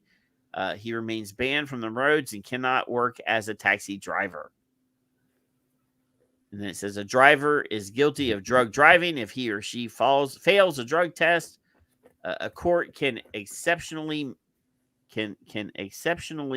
not impose a driving ban if the driver can produce evidence to convince it that he or she could not have known that he or she had taken drugs before driving. Wow. Reading a plea. So, yeah, you can only be cited if you know that you were taking drugs. Well, good try. Okay, let's see. Duckett alleged that before driving, he had smoked a vape pen containing CBD oil to see if it would act as a painkiller and did not think it contained cannabis. He had felt fine before driving. He alleged in cross-examination, Duckett said he had been a user of cannabis in the past. That said, Miss Morrison meant that he knew the effects of cannabis on his body. Defense witnesses Richard Daniel Hughes of the same address alleged he had smoked the pen with cannabis oil containing THC before filling it with CBD and handing it to Duckett. Wow. So his roommate tried to say it had THC in it, but it was empty, and I put CBD oil in it instead, and it's not the same thing. Right. But yes, that was stupid taxi story number 1 or number 2. You know, this is what? There's always a stupid taxi story, and earlier the girl was in the back seat. So yes, that's true. That's stupid taxi story Uber. too. Ride share is what she called it, but it was fucking redhead bastards. Fucking gingers, soulless gingers, Karens. I collect souls. Look at my arm. Look, every freckle's a soul. It's fine. and an Aussie ginger at that. Sarasota Springs, New York. Oh, look at that. Sounds like a Florida thing. I don't know. Now this is from the website Campus Safety. Kevin sent this to me, and Kevin was very, very angry. I did read most of it. I did read. You read most of it. I'm not sure if I can get all the way through this without. We're going to go through this with our friends, Kevin. Let's see how pissed off we can get our friends. Let's find out. This is potentially the most offensive piece of trash I have ever fucking tried to read on the internet. Oh, good. It just wasn't me then. In response to vaping. This is abhorrent. The nonsense, the finger pointing and the blaming that they're putting on in this thing is some of the worst inhumane bullshit I've ever read. And I guarantee you a few people in this chat room are probably going to get pissed off about this. So anyway, addressing the school e-cigarette and vaping epidemic, Kevin. Yeah. Vaping and e-cigarette use threatens student health and academic achievement and is draining precious school resources. Here's how human interventions and technologies can help address the problem. Mm-hmm. In their initial report, now I don't know if you guys remember, Marjorie Stoneman Douglas High School is a school in Florida where an awful thing happened and people died. Kids died because of a shooter. It was an active shooter situation. So let's go here. In their initial report, the Marjorie Stoneman Douglas High School Public Safety Commission specified that school officials at Broward County Public Schools had begun locking student restrooms on the first and third floors of Building 12 due to problems with students vaping in restrooms. In the wake of the shooting, questions were raised about whether the practice of locking these doors could have been a contributing factor in the wounding and deaths of some of the students on the third floor. This question arose because some of the students who were shot on the third floor attempted to enter two different locked restrooms to hide from the shooter, but were unable to gain access to the restrooms. So here they are, Kevin. They're throwing shade. They're throwing shade on vaping. It's vaping's fault that those kids on the third floor died because they had to lock the bathrooms to keep those kids from vaping. Absolutely.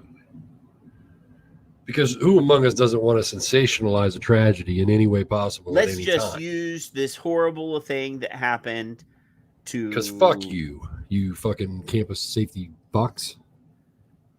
The questions raised by the commission provide a compelling example of how the problems of student e-cigarette use or vaping can have a significant impact on a variety of other school security issues.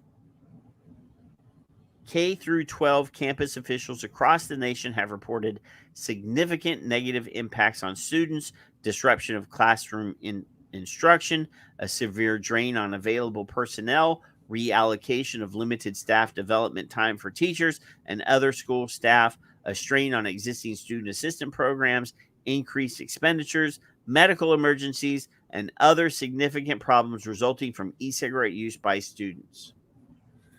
You know, in the real fucking not world, only are those kids dead, Kevin, because of vaping, because they had to lock the bathrooms, because the adults that are responsible for supervising those kids could not be fucked to make sure that they were okay in the bathroom. So therefore they had to lock the bathrooms because they can't do their fucking job. Right. You see, I'm getting mad now, Kevin. Well, yeah, I turned red and I asked you, is there a color more than red? And I don't know what that is. So there's a DC comic hero he's kind of a ripoff of the Hulk. Yeah. So he's a guy, and as he gets mad, he goes from like purple, then he like orange to purple, or no, it's purple to orange to red, and at the most angry, he is pure white. Like he is like white hot, right? I've yes. heard that term. Yeah. Now, Tom. So now, not only are those kids dead, Kevin. Not only are those kids dead. Texas. That was Texas, I think. No, that was in Texas. That was Uvalde, Texas. Not only are those kids dead because of vaping, but all these other problems are also the fault of vaping. Right. How about not locking the fucking doors so a child can take a piss or a poop? Exactly. I don't care which.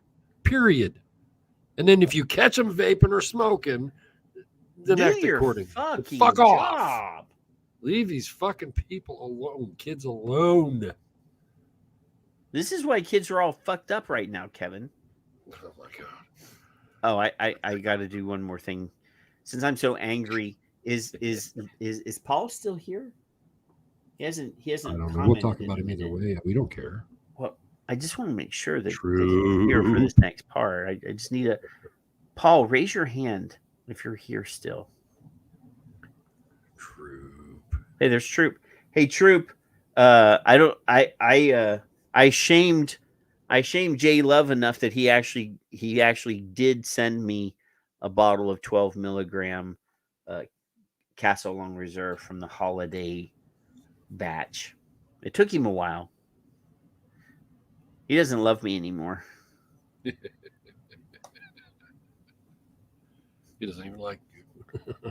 I don't know, Yet, according to data from the National Youth Tobacco Survey, which has been administered since 2011 by both the Centers of Disease Control and the FDA, approximately 3.5 million, 20.8% of high school students, grades 9 to 12, and 4.9% of middle school students, grades 6 through 8, were current e-cigarette users in 2018. What year are we in, Kevin? 2023, sir. Okay, there's a tweet on this from these idiots, and it doesn't matter. But. So, in the reason Tom says so, are the stats wrong? No, the stats are not wrong, but they're picking and choosing which years. They stopped at 2019.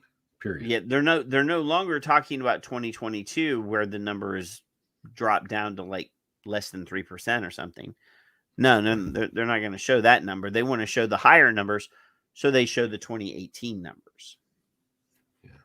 The pervasiveness and significant surge in vaping among youths prompted the U.S. Surgeon General to declare it as an epidemic at the end of 2018. However, these numbers were even higher in 2019. The National Youth Tobacco Survey results from 2019 show 4.11 million, that's 27.5 high school students, and 10.5% of middle school students were users. The survey also found that 7.4 million, that's 46.9% of students, and 2.35 million of middle school students reported having ever tried e-cigarettes. As an example of just how pervasive student e-cigarette use has become, the Florida data showed that the number of reported tobacco vaping incidents has doubled in school year between 2021 and 2022, as shown on the left. And there's a chart there with alarming numbers of students being rushed to hospitals due to overdosing on nicotine, THC oil, crystal methamphetamines, opioids, and other drugs being shared through sharing of e-cigarette devices on campus and on school buses. The vaping epidemic has had nothing less than a catastrophic impact on many U.S. K through 12 schools. So you see how what they do here is they talk about overdosing on nicotine. I want you to find me one story of a high school or middle school kid being sent to the hospital for overdosing on nicotine. It's not going to happen. Then I love how they bring in THC oil. Then they mention crystal methamphetamines, which is the fucking medicine that they give them for ADHD and hyperactivity disorder. Well, and anxiety disorder. Well, these kids are getting hopped up on their fucking prescription medicine is what that is. Well, you see how like I sound like an old man by saying those kids getting hopped up? Yeah, get off my lawn, of course. Okay. Yeah. So I don't even know if we have to go. I mean, oh no, I'm going to keep going for a minute. I'm going to keep going for a minute. Are you done interrupting me? Oh, I'm good. I'm good. Okay. Keep going. Let's go. It is important to know that e-cigarettes have also resulted in a dramatic increase in marijuana use by students in the form of THC oil, which can be vaped in the classroom in a matter of seconds. Thousands of students are now getting high on THC oil each week while at school, having a significant impact on the ability to learn and causing significant disruption for their peers and teachers. Now, Kevin, what? I know that you're a child of the 60s and remember the free love and the Woodstock nonsense and all the stinky hippie stuff. But I'm pretty sure that there were thousands of kids in school in your day smoking marijuana and getting high at school. No. And most of the stoner kids that I know are not causing disruption in class. They're usually the one on the back row zonked out and not disrupting anything. At least that's what I did when I was in school. But I was usually the drunk top of my head. Yeah. Fortunately, unlike entry point weapon screening, a school does not need to make it impossible for a student to use e-cigarettes to have an impact on the overall use of e-cigarettes on campus. So if they're telling me that they have entry point weapon screenings at schools, how are these kids getting these vapes in the school in the first place if they're searching them when they come into school? Well, maybe the teachers are giving them to them for free pictures. Who the fuck knows? That's actually a very I don't fucking know. Possible thing right there that you just said. May, could, or might. While a single individual needs to get only one firearm or other weapon into a school to cause mass casualties, a successful vape prevention and intervention program only needs to create an environment where students cannot repeatedly and regularly use e-cigarettes to be highly effective. Have the fucking teachers open their goddamn eyes, Kevin. That's all they have to do. Hall monitors? What are you saying? Look at the fucking kids that you're teaching. Yeah. You know, if you look at them, they won't be able to puff on an e-cigarette in front of you. If they go to the bathroom and spend more than 2 or 3 minutes in there pissing or dropping a deuce, well, maybe more than that for dropping a deuce, but you'll notice when they're not back in class, unless you don't remember that they were in the class in the first place. We had a smoking area in my school, so there was really no excuse to go to the bathroom to smoke. However, people did do it. No, we had a smoking area in school, but we could only use it on our afternoon break. We could go just leave class and go hang out in the smoking area and smoke. No, you could do it. You had to go during break or at lunchtime. During the bathroom part, one of my favorite people in my high school was Mr. Baylor. He was the in-school suspension and the Saturday school, the breakfast club. I was part of that. So he would slowly walk down the hall and walk back up the hall. He never went on the weekends. He just let us smoke on one end. He didn't care. And during the week in the school, he would walk into the bathroom if he smelled smoke, and he would find you and he'd say, "Come to the office." That's all. There was no locking of fucking bathrooms, you fucking bastards. Oh, we gotta read this part here. What? I was done, but then scrolled down. I'm not really. Okay. So it says, in this webinar, attendees will learn about the disconnect between educational settings and students of color when it comes to practicing and maintaining school safety. Among many important findings in various areas regarding the extent and impact of student e-cigarette use in secondary schools, the assessment showed that 1, student e-cigarette use has created a pervasive and highly negative impact on the safety, learning, and social environment at most, but not all, of the secondary schools in the 5 school districts. 2, The pervasive and serious problem of student e-cigarette use at secondary schools has consumed a significant amount of inherently limited resources in each of the 5 school districts.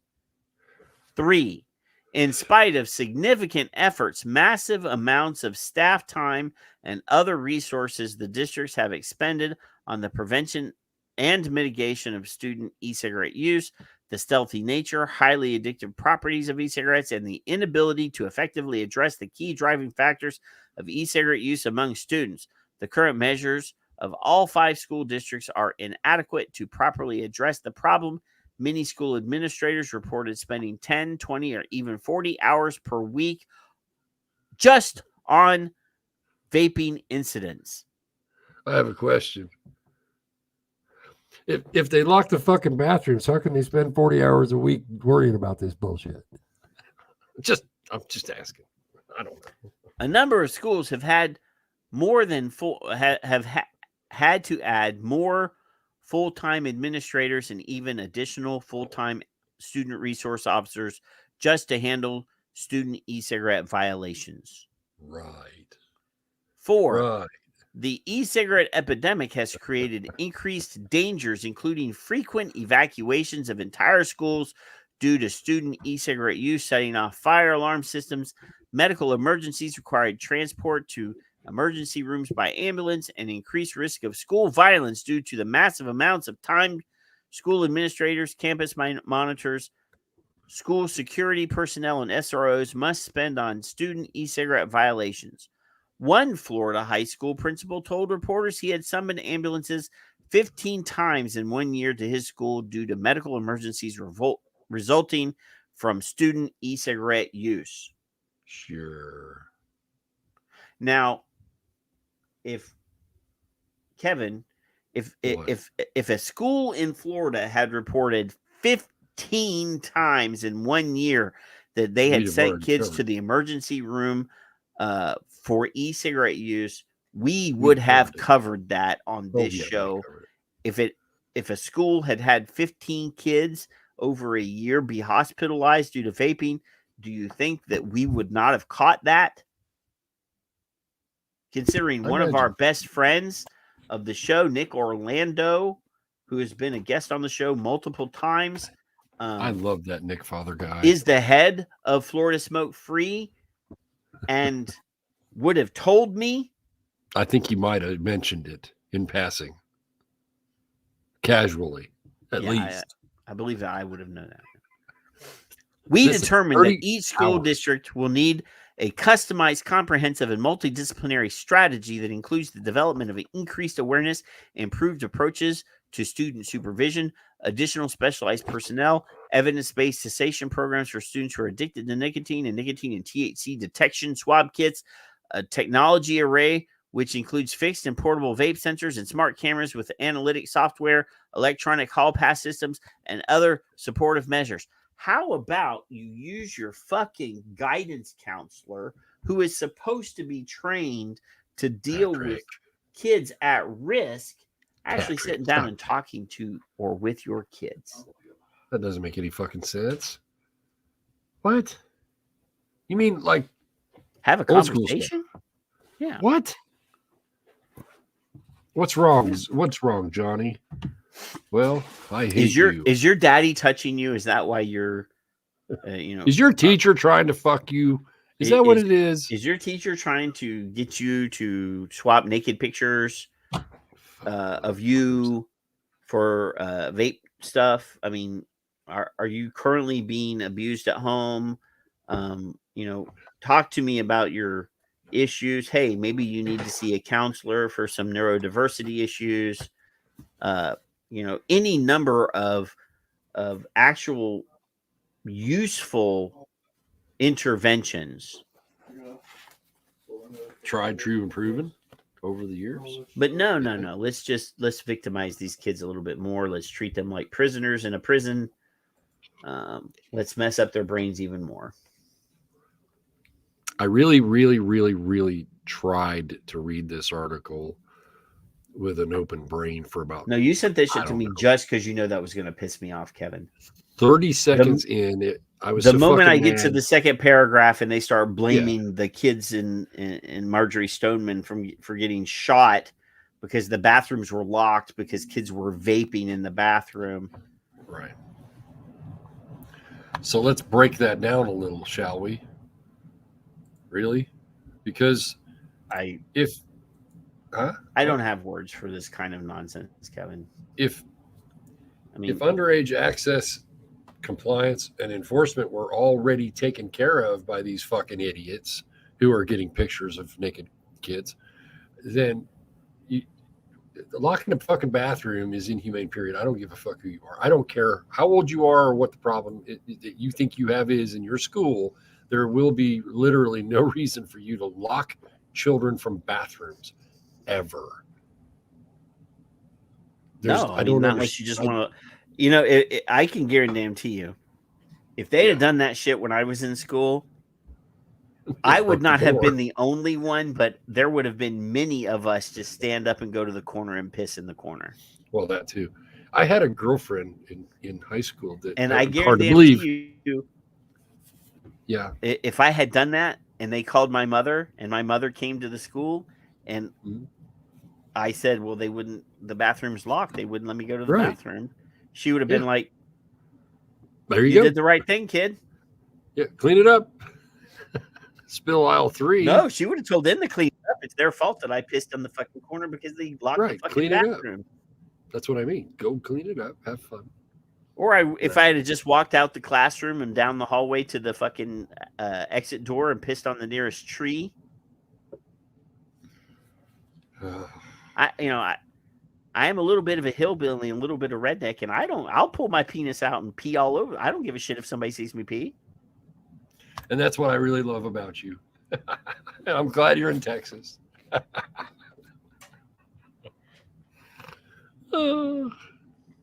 I mean, sensationalizing a tragedy. I would rather rip it out and water a plant or pee in the corner than ruin my clothes for the rest of the day and smell like piss when I get home. Of course. If I came home smelling like piss, my mama would have beat my ass. Yeah. But if I justify it by saying, "Hey, I had to pee and they wouldn't let me go to the bathroom was locked. I had to piss in the corner, but my clothes are clean," Mama would have been like, "You did the right thing, kid." Yeah, buddy. That's why I like your mama better than I like you.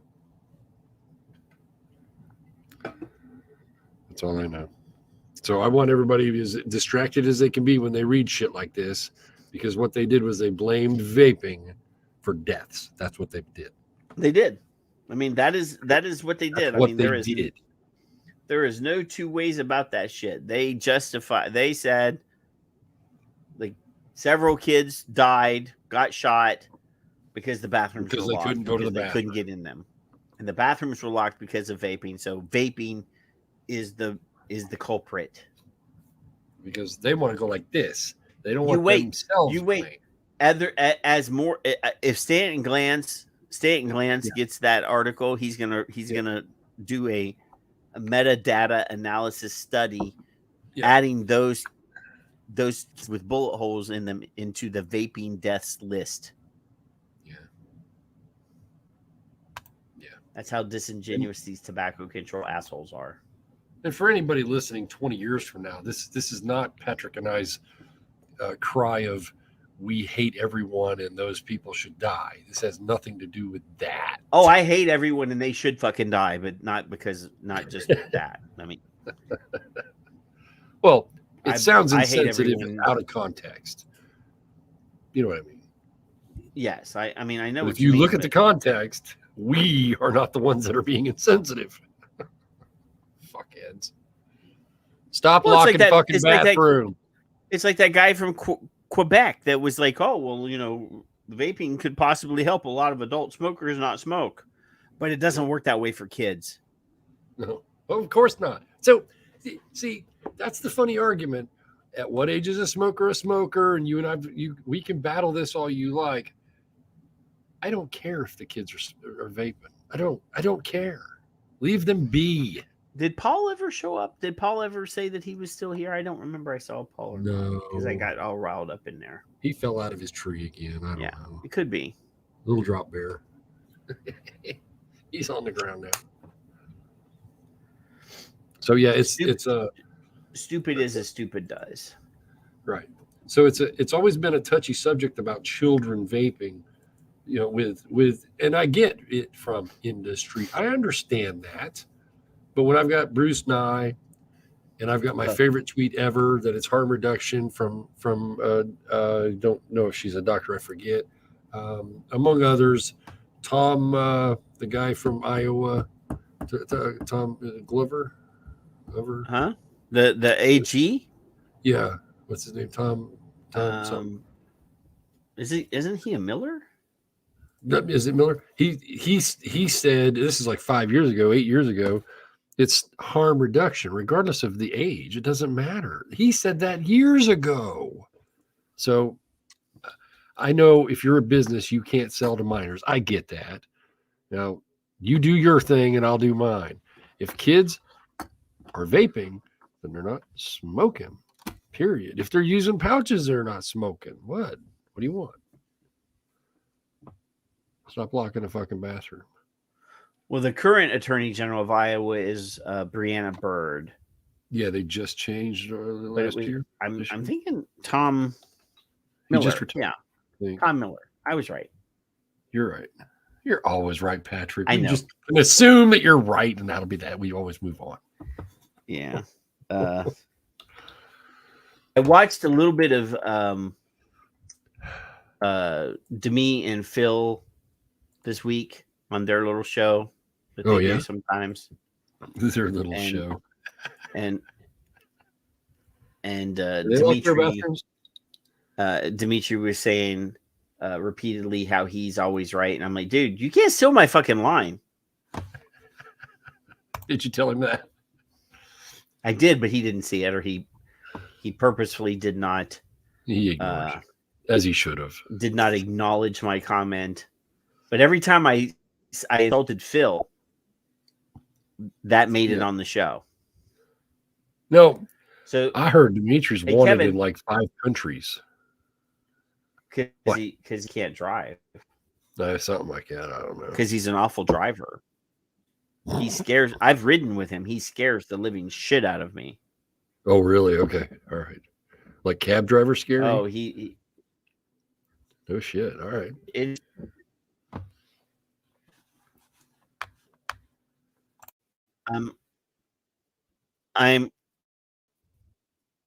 I'm currently queuing up a last minute addition to the show, Kevin. Let me represent this because I want to make sure the audio gets. Sometimes if I try doing this for too long, it turns the audio off. But here, this is about a mental health report in vaping. A report on you right some areas, but a lot of others. Findings and what local school administrators are seeing among our students. The Office of Children's Mental Health just released its 2022 annual report. The study shows multiple areas of concerns. Statewide, students who use electronics for more than 3 hours a day, not related to schoolwork, increased from 40% to 75%. So kids, stay away from your computers. Right. And your porn. Well, that's not nice, Kevin. I mean, porn? Compared to 5 years ago, they feel more depressed and less to school. Plus, students who vape frequently increased from 3% to 7%. However, there has been improvement. Bullying has decreased compared to 5 years ago. The teen birth rate has decreased, and the count of school. Well, aren't teens already birthed? That's why they're depressed or not having as much sex. Jesus. Oh, wait. Did I say that out loud? I'm sorry. What? I mean, they should already be born by the time they're teens. Mental health profession increased. Over in the Chippewa School District, the top 3 reasons students seek mental health support are for anxiety, stress management, and depression. Well, give them a vape. They won't have any of those things anymore.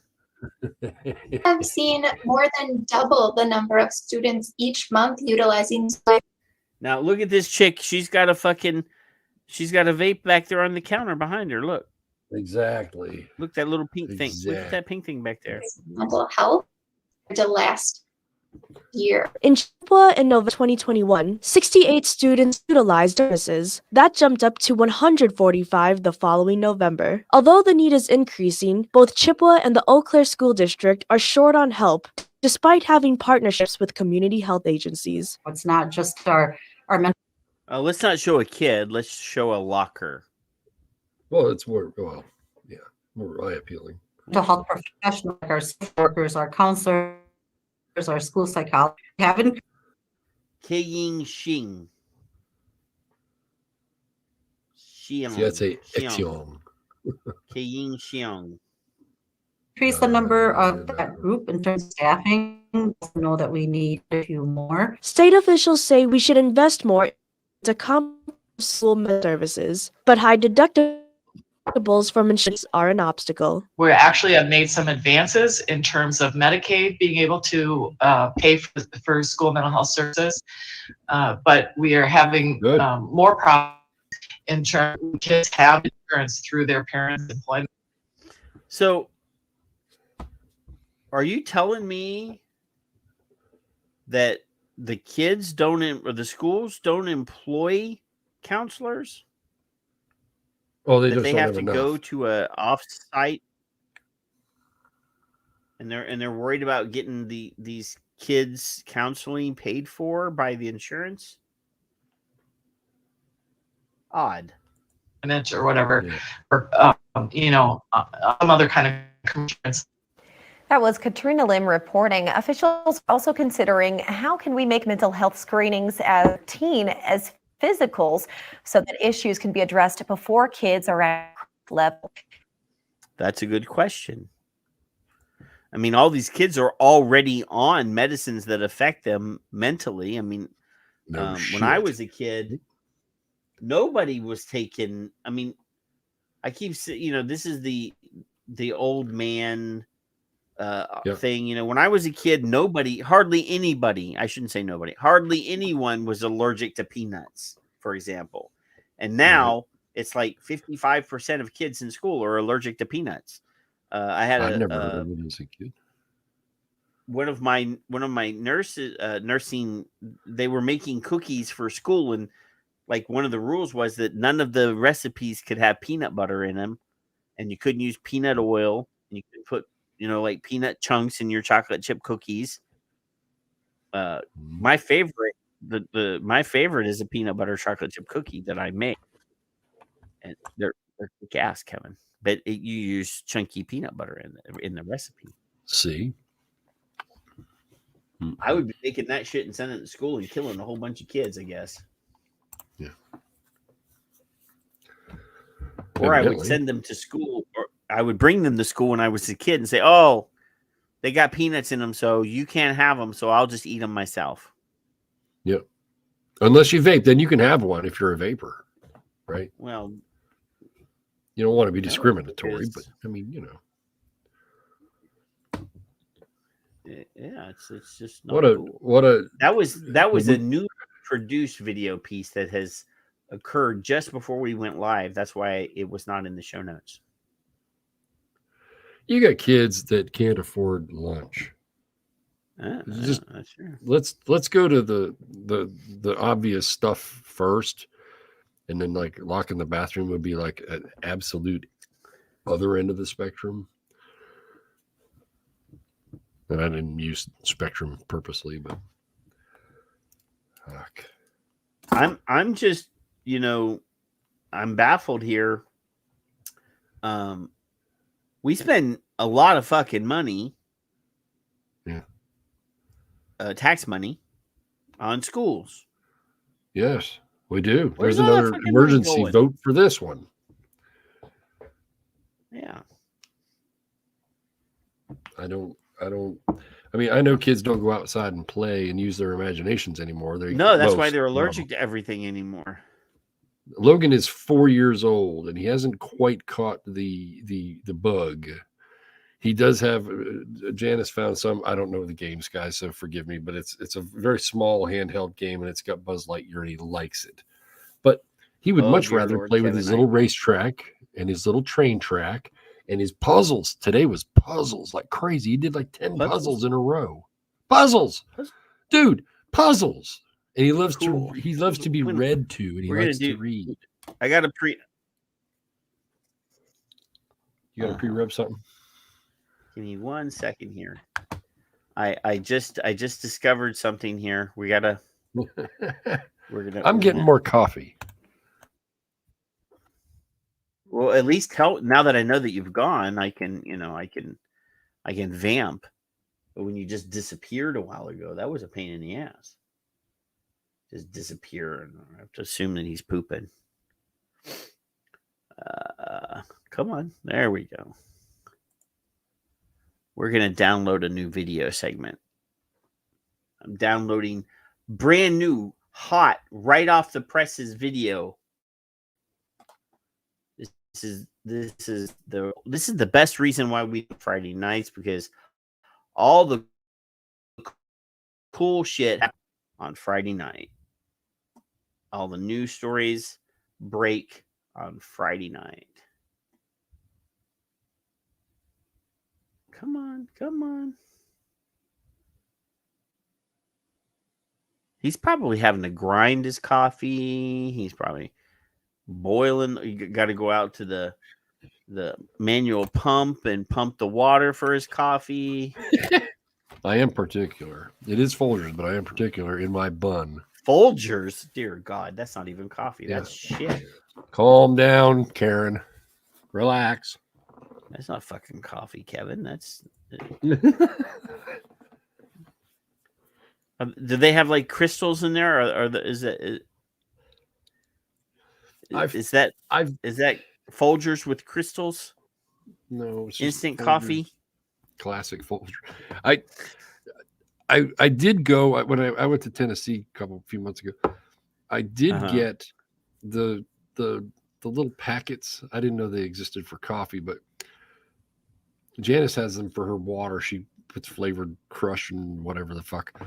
And A&W has one that's pretty good. It's there's no bubbles, so I don't like it as much. But the Folgers coffee is in that package okay. It's acceptable in a necessity situation. Yeah. And Okay. I like coffee pot. So periodically we find video pieces that are kind of they're meant to go viral because somebody has spent money and they pay to get them on different news sites. Yeah. This will be like the 4th or 5th one of these. Look at this one, Kevin. Welcome back. Listen up, guys. The youth e-cigarette epidemic is still a serious public health threat. In 2022, over 2.5 million middle school and high school students reported currently using e-cigarettes. But now it's time to talk about bringing that number way down. So joining us this morning to talk about the youth vaping epidemic and an innovative free digital curriculum with resources to help young people quit called Vaping, Know the Truth, our Chief and Community Engagement at Truth Initiative, Amy Taylor, and Dean of Kearney Middle School, Scott Dowling. Hi, guys. Thank you so much for being here. Thanks for having us. No problem. Good morning. Thanks for having us. See, now they're even talking. Look at her. This is the same. Look at that. All that shit back there. No, they got a high school. Robin was at the same desk. All right, let's see here. Dean of Kearney Middle School, Scott Dowling. Hi, guys. Thank you so much for being here. Thanks for having us. No problem. Good morning. Thanks for having us. Okay, so I'm really excited to talk about this. This is a message that we definitely want to get out there to all the parents. Amy, how did we get to the point that we have national youth vaping epidemics and... Okay. All right. So that's enough of that. All right. Now this next one I couldn't. Just a second.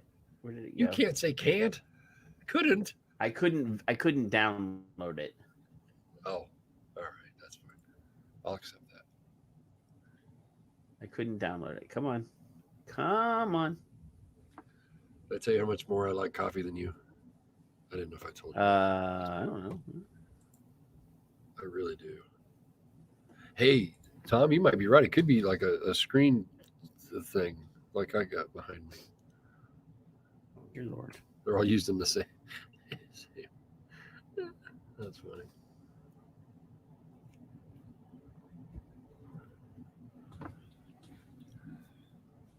Oh, I hate All this thing. If they can cut this this vaping epidemic, daily use is 2.5 million now. Suddenly, I saw 30 point something million the other day. It slowly bumps up and up and up. Oh, here we go. I found it.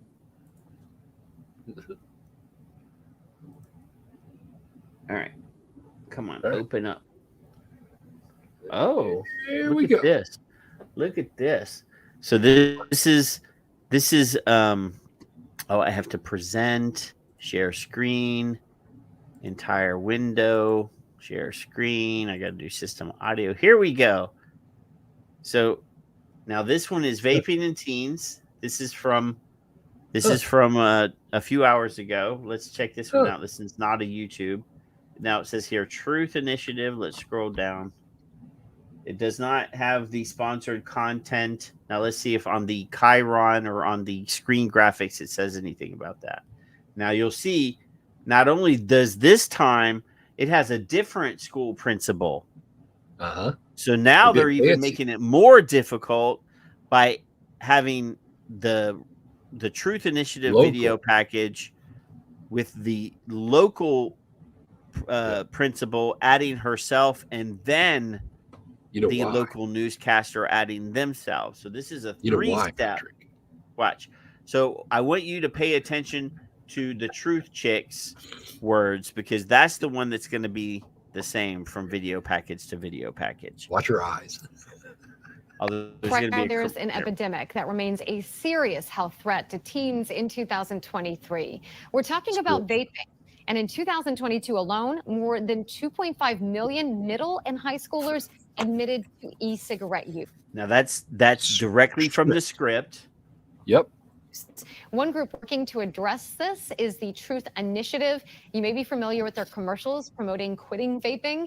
And here to talk more about this are Amy Taylor, Chief of Community Engagement at Truth Initiative, and Terry Smith, a coordinated school health facilitator with Lincoln County Schools. Thank you both for joining us. I do want to start with Amy right now. Let's talk about just the vaping epidemic among teens. How bad is it? The numbers sound pretty high. Yes, this continues to be a serious public health problem. As you said in the beginning, nearly 2.5 million high school and middle school students are vaping. I think what is even more of a concern is that those high school students who are vaping, nearly half of them are vaping on a regular basis. Okay, so let's go back to the video, the original Why video. is it important that we get 2.5 million middle school and high school students reported currently using e-cigarettes. But now it's time to talk about bringing that number way down. So joining us this morning to talk about the youth vaping epidemic and an innovative free digital curriculum with resources to help young people quit curriculum. Let's just skip right past her. So, okay. Now, this is where the two segments differentiate. Yep. The principal dude from he didn't. Morning. Thanks for having us. Okay, so I'm really excited to talk about this. This is a message that we definitely want to get out there to all the parents. Amy, how did we get to the point that we have national youth vaping epidemics, and why is it important that we get this out to the public to address this health crisis? It's such an important issue because we continue to be in a youth vaping epidemic. As you said at the beginning. You see that? Yep. That's the same exact thing. They zoomed in on her, and then from that point on, it is the same exact video. Yeah. So We caught them on their first part. Now they're trying to pretend that we can't catch them on this one. That's what it is. It's like, oh, we're gonna fool that Patrick guy. So we're gonna make it slightly more difficult by having the local school person create their own video in addition to this. And here's the script, blah blah blah. But here's our prepackaged Amy Taylor video that we're gonna give to everybody. And it's exactly the same. It's exactly the same. The intros are slightly different, very slightly different. The same stats, like you said in your intro, is what she just said, right? Yep. More than 2. Let's scroll back. Epidemic, as you said at the beginning. As you said at the beginning. Okay, let's go over here. Let's start this chick off over here. Okay, and let's go. What is even more of a concern is that those high school students who are vaping, nearly half of them are vaping on a regular basis. Okay. Serious public health problem. Yes, this continues to be a serious public health problem. As you said in the beginning. As you said at the beginning, we could just do this. Go over More than here. 2.5 million high school and middle school students are currently. Oh, gasp. Nearly 2.5 million high school and middle school students are vaping. You see that? So this, I just discovered this just now. Like, this is brand new. This is live. This is live. Live clusterfuckery. Live clusterfuckery. Fuck it. We'll do it live. You remember that? Yeah. That's right. So, never mind. It doesn't matter. They're all stupid. But, again, only you and me. Right. Are you bringing ain't going to to find this anyone's nowhere attention. else. Huh? They ain't going to Well, find no, this I mean, information I'm anywhere. sorry, that guy with the neck tattoos that won't come on our show, he never talks about this kind of stuff. Oh, hey, did you see his video last week? I think it was. No, It might have been. I this won't week. talk about that topic, Kevin. No. I said, did you? I didn't say the topic. I said, did you see his video? I did. It was not. like 6 minutes. I do Okay, know it that was he like- did a video. I'm Yeah. purposefully staying the fuck away from that topic because I have an opinion and I don't want to. I don't want to. At this point in the game, I just asked if you saw the video. It's stupid. I think it's quite stupid that people are in our category are wasting time on besmirching each other instead of focusing on our fucking enemies. Be kind. That's all. And I just thought you'd you know, ask if you saw it. Yeah, I do know that it happened, and Dimitri addressed it on his show, but I'm just not doing that. At some point, if he and Phil write a book, I will ask for a chapter because, well, maybe 2, because I do know stuff, and whole chapter? It will not make people happy. So, but I'm not going to do it now. Right now, we're losing. I mean, let's put it this way. Of course. We are losing. I mean, I don't know. I don't know if I'm surprising people or not, but everybody that we know is essentially either leaving vaping in the United States. Kevin just disconnected himself. Businesses are closing. Vape shops are closing. People that we know and love in this industry have lost their fucking businesses, and it's not good. So, yeah, I mean, it is quite frightening and horrible that it's gone this way, because at this point, short of a fucking miracle, vaping as we know it here in our country is dead. Oh, pretty much. I mean, short of a miracle, all the good players that were responsible, they've gone.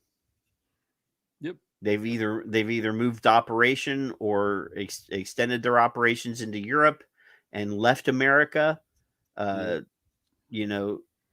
spent good money after bad money on nonsensical stuff that could possibly have saved the industry if everyone had gotten on the same path.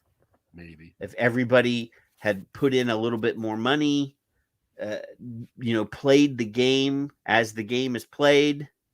You can't change the game within reason. Yeah. I mean, really, a bunch of pissant little companies are not going to be able. They have to play the game that the way, and there were just people that were, unwilling to write a fucking check. So it is what it is. There's a reason why Dimitri is in Greece. Is he's operating over there to help people over here make a fucking living. So, if Jam Monster wants to hire Dimitri to be the director of operations in Europe so that they can put food on their plates, and, good for them. I mean, I can't criticize them. They've always been good people. And if that means that they have to move their business model into the EU so that they can fucking survive, they did everything that they needed to do here, and not everybody else did. Right. So, the entire industry is pretty much gone. I mean, we've allowed the fucking disposables from China to take over the market. Vape shops shot themselves in the foot by putting that shit on the shelf in the first place. I'll fucking say it, not all disposables are evil. I'm not saying that. Because if they help one person quit, that's fine. But the problem is they took over the fucking market. And everybody's been on the race to the bottom. I saw somebody complaining about spending $29 on a 30 ml bottle. That's what I was paying when I first started vaping. Nice. Essentially $1 a mil was what it used to be for a 30 ml bottle.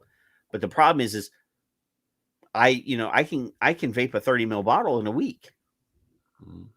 I know people that vape 30 mils in a day. Jan does. And that's why everybody had to change their pricing model and race to the bottom to see who could make the cheapest shit and put it on the market, because people would buy it because they go through so much fucking liquid. Yep. So, I've got plenty higher devices, and then lower. I mean, higher power means burn more product, burn more liquid. Yep.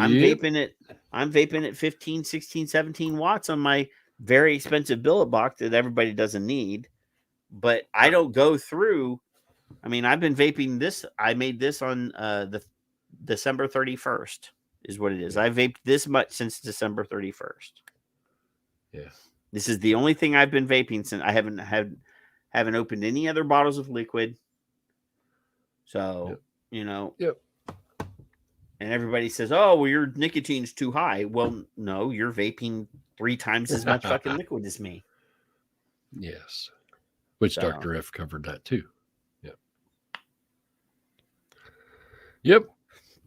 So be on the lookout. Next week, I probably will find another 18 versions of that video package that we just found. At least, if not more. I haven't seen one locally. Talking about 800 mil for $170. What? 800 mils of what? Gold. Is he talking about nicotine? I don't know. Maybe. I have a liter of nicotine right here. This is 100 milligrams of nicotine. I got those. And I got another 300 mils of nicotine in my freezer, and another a bottle that's over there. It's already open for mixing.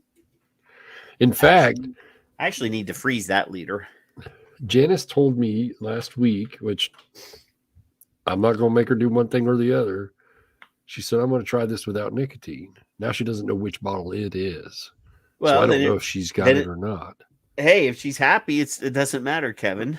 That's exactly right. So if she does really say, okay, now I know I'm into the one that has no nicotine and I don't see a difference, then I have way more nicotine, similar bottle here. I think it's the exact same bottle. I didn't see it close enough. I don't want to. I don't want to keep think it on I screen for too long. Right. I don't think I need. Even at 18, I don't think my calculation is going to be like I'll be like 94 before I ever try to start thinking, Jesus, I need some more. Well, I got to hook up, so it's all right.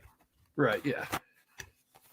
So I got We're way not more gonna. than I thought. We're not gonna. We're not gonna. You know, we're not gonna let people down. If we can help it, we're not gonna let people down. No, ever. But like you know, I just want people to be on the lookout for that video package. It's gonna be out. It's gonna be around. It's gonna be on your local news channels. It's gonna be, you know, they're gonna get your local school principal to participate because they probably gave them a check too. Right. And for the record, it was around November 15th on their Twitter line, Truth Initiative, just stopped tweeting. They just, no retweets, nothing. And then now, I think it was actually Wednesday, they started again. So they must have fired somebody and hired somebody. Or either that or they went over to the alternative Twitter since Elon Musk is, you know, they're still possible. People said, oh, I'm going to leave Twitter. Yeah. I don't understand the whole idea of ceding ground to your enemy. I mean, Elon Musk is not my enemy. I don't have a problem with Elon Musk.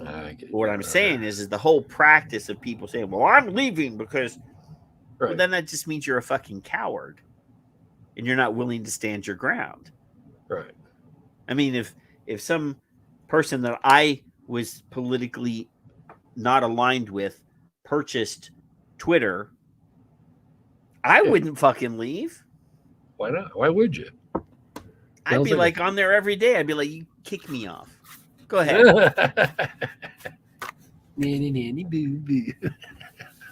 No skin off my teeth. I'll go somewhere else after you kick me off. That's right. I'm not running away though. We can't all be more like Fergus. No, I like Elon Musk. I don't dislike anything he's done except for the fact that he won't give me my fucking edit button. I don't think he affects me one way or the other every day at all. I mean, I'm not paying $8 a month for the edit button, but you know, no. If you give it to me for free, you'd be really happy. Now, I did notice. What? I did notice here. I'm gonna share the Twitter screen. Let's present the Twitter screen. This is something I didn't notice until this evening. All right. So he's been pushing updates through Twitter. Yeah. And I never noticed this before. So there's a thing that says for you, and they're using the algorithm to find content that you may not know about. But then they have a tab over here that says following, and it will only show you tweets from people that you follow. So that could be interesting. So well, that is new to me. Yeah, I never noticed that before. Or I just didn't notice it. But tweets and retweets of people that I follow. So Alex Wodek retweeted this, so I'm showing this. They're showing this because Alex retweeted it. He retweeted that. I don't follow this jerk, but why is that? I hate that guy. Cathologist. Kath has been on the show. Now, obviously, there's ads for game. I don't know why they show me like games because I don't fucking play video games. I don't know why they're showing me advertisements for. So Kath, again, Kath, damn Kath, quit retweeting shit. Especially shit that I didn't write. She was on the show. She was on the call-in show at Christmas time or Thanksgiving time. Hey, there's Charlie.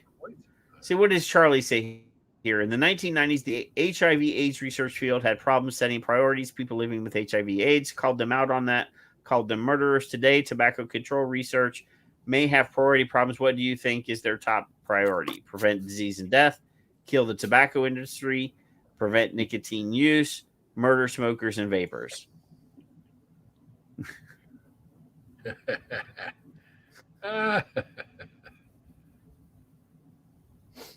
There's Bruce.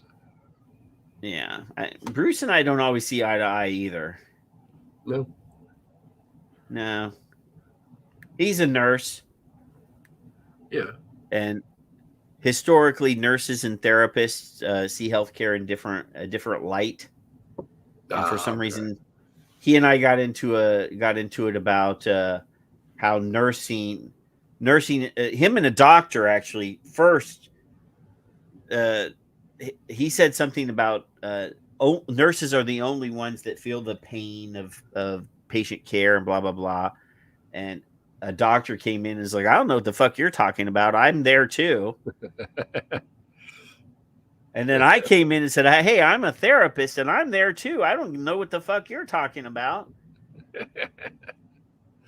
I spend more FaceTime all at once with a patient than a nurse ever fucking does. Nurse comes into the room, passes meds, and walks out. I spend an hour in the patient's room with them face to face every day, sometimes 2 hours a day. God, I would hate to have to look at you for 2 hours in a day. Wait a minute. I just did. Oh, you just did. You've been here for 3 hours and 15 minutes. I don't know what the hell you're talking about, you jackass. That's right. So yeah, so yeah, I mean, you have to pay attention when you're on Twitter because he's been pushing all sorts of new features and new things.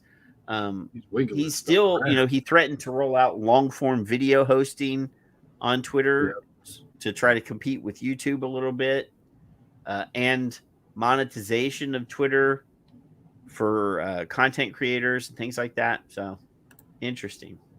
Yeah. Interesting. But that's all the content, Kevin. We actually made it through like 14 articles and videos. Look at that. I thought we were gonna be keeping you out of bed until like 2 o'clock in the morning or something. Gotcha. So the I believe professor, deputy director at Drug Policy Nerds, Drug Policy Org, is Sheila Vacheria, PhD, MSW. I don't know what the MSW. My harm reduction. That is a social worker. She has one of my favoritist ever tweets. Anyway, that was who that was referring to earlier. Yeah, she's a social worker. That's what MSW is. Ah, gotcha. She's got a master's degree in social work. Yeah, that's what MSW is. Yeah. I have a master's degree. That doesn't mean I'm I am pretty fucking smart, but Well, I would never do tell say you. something. I don't want you to hurt yourself getting through the door.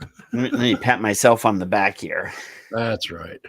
I love me walls. Do you have an I love me wall somewhere?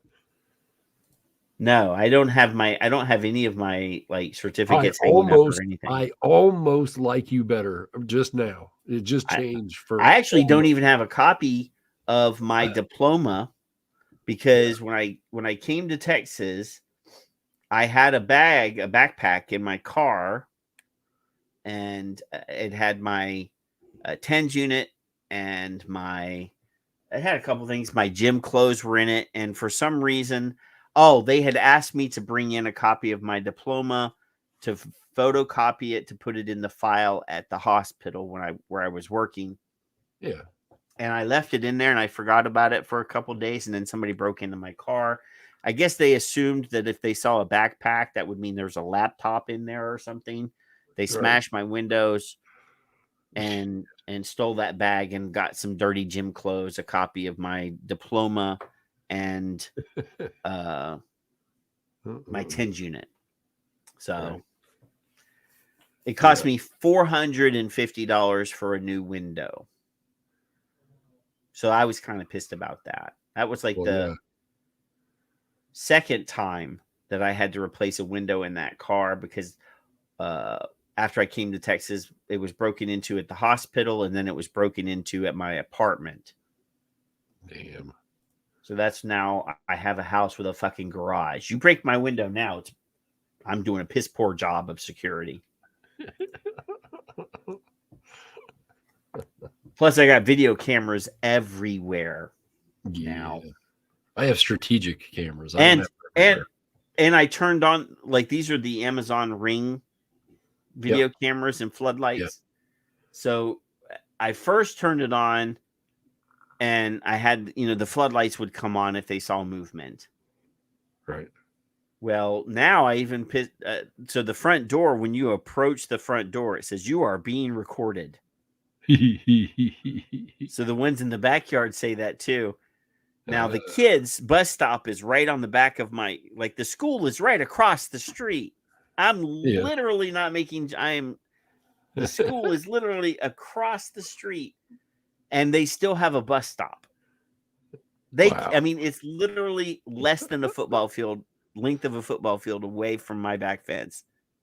Wow. But the kids are there, and the bus stop, that's where their bus stop is. So every time they move, just the movement of them between the pieces of wood in the privacy fence, like it sees that movement.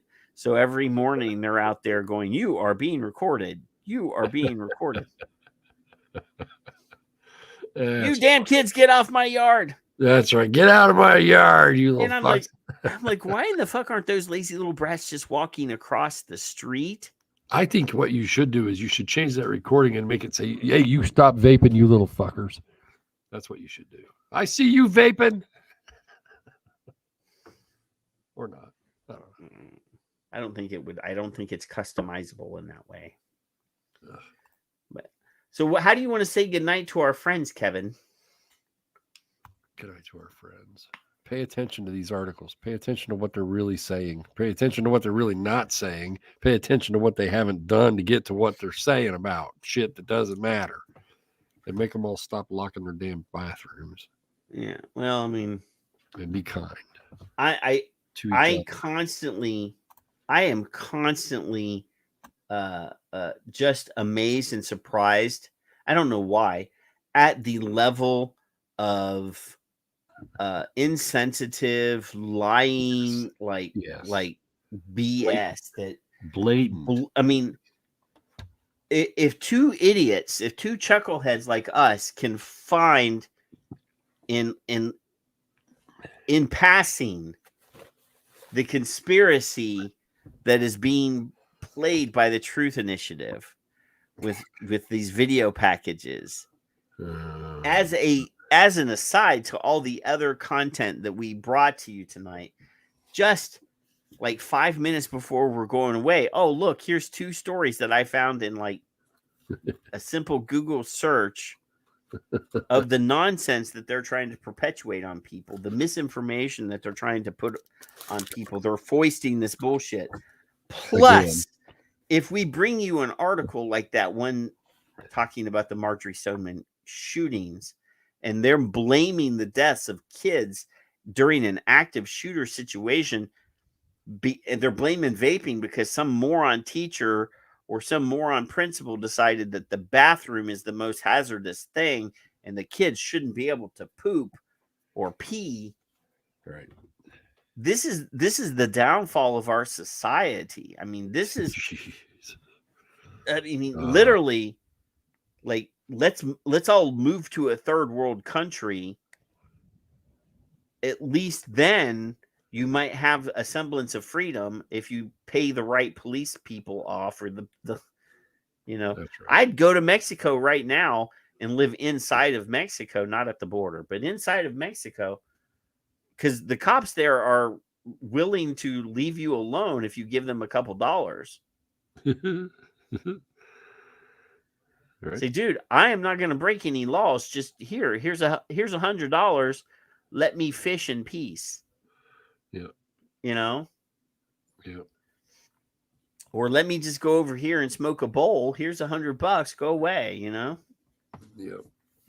But no, these assholes want to rule your lives. They want to blame the murder of kids at school on vaping. Right. On vaping. You should be idiotic. outraged. Sick. Outraged. I'm going to add that shit, Kevin. I'm adding that shit to the child abuse fucking it is child abuse thread. I put that under their tweet. I put my blog rather under their tweet. It's ridiculous to me how they could, instead of focusing on the mental health problem of kids, right, and why kids are coming to school and murdering other kids. Oh, well, Yeah. let's just blame vaping. It's vaping's fault that these extra kids died on the 3rd floor of this building because the bathrooms are locked because they couldn't get away from the shooter because they had to lock the door because people were fucking vaping. And nobody's responsible for that. It's vaping's Nobody. fault. Exactly. There's no accountability for locking them fucking doors. No, the fucking if they're saying that those kids died and it was specifically because those bathroom doors were locked, then the school superintendent should be in prison. He's an accessory to murder. That's where I went. That's exactly where I went in my head. And I'm like, you motherfuckers don't even know what you're writing about. You have no idea what you're talking about. What a twisted fucking idiotic little trial run that I had in my brain. Like, how did you come to this fucking conclusion? How did you even think of this? Holy shit. Well, let's use this tragedy to our advantage. How can we do that? Oh, Bob? yeah. Well, These hey, poor I kids got are an dead. idea. Now, I'm never going to say that it was the gun's fault because it's not the fucking gun's fault. But you're going to put vaping ahead of the gun? Right. On that, I mean, all literally, I'm saying is exactly what you did. I'm there's no fucking way in hell I'm blaming the gun. I'm not blaming the gun. But in their fucking twisted logic, it's vaping is more at fault. Now, it couldn't possibly be that the kid was mentally ill. It couldn't possibly be that the school dropped the ball on keeping an eye on these at-risk kids and trying to help them. It couldn't be that at all. It couldn't be that he pissed his pants because they locked the fucking bathroom door and he went nuts. That could possibly be the trigger right there. I mean, what do you mean 5 I can't go seconds, pee? Well, oh, now I'm going to go gun here. Exactly. I mean, how can you come to the same fucking conclusion that I just did in 5 seconds that they did? Why not? What's the difference? It's the same fucking idiotic thought process. Fuck. And mine makes more sense. Well, it actually. Oh, you bullied me away from. I pissed my pants. I was embarrassed, or pooped my whatever. I don't even know what age the kids were offhand, but whatever. Fucking stop locking the bathroom. I'm gonna. All right, if I start seeing To Hear Turk on my fucking Twitter thread, I'm just gonna stop following people that retweet stuff. I'm looking here. Edward Hubert, Vapor Hawk. Yeah. Both of you, this is your warning. If I see that's To 3 Hear demerits Turk, each. If I see To Hear Turk on my fucking Twitter feed, in fact, I'm gonna message Elon right now and say, Elon,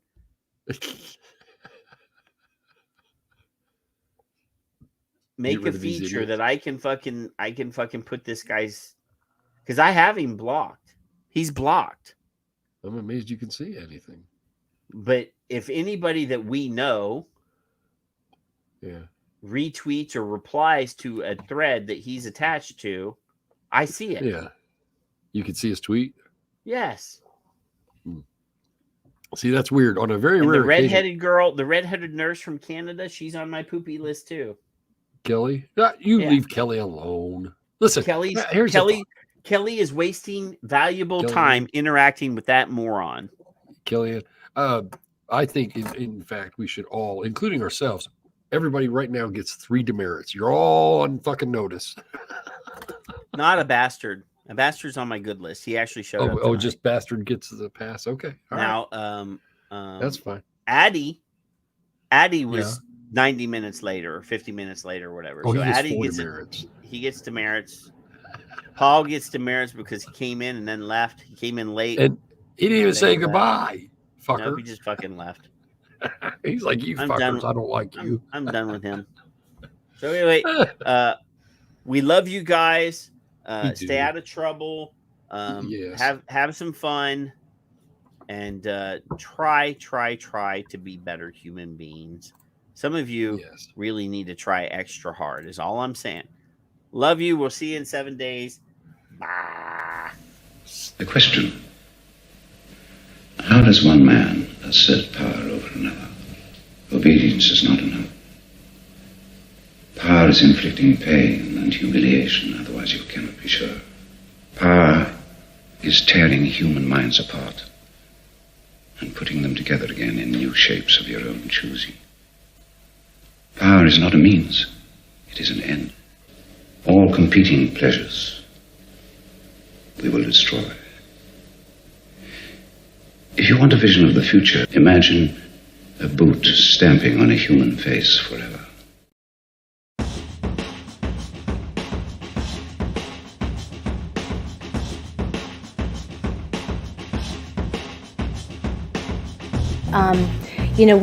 We would prefer to not have kids on the continuum of risk, if at all possible, but we recognize that's not possible because kids are kids, and there's many, many, many reasons why they choose to do different types of things. I started saying that, we wish, at least from the FDA's perspective, that kids were not entering into the continuum of harm, but once they're there, how do we care for them? And, our messaging is prevention based, and so we're trying. We certainly acknowledge that teens are teens and that they are experimenters.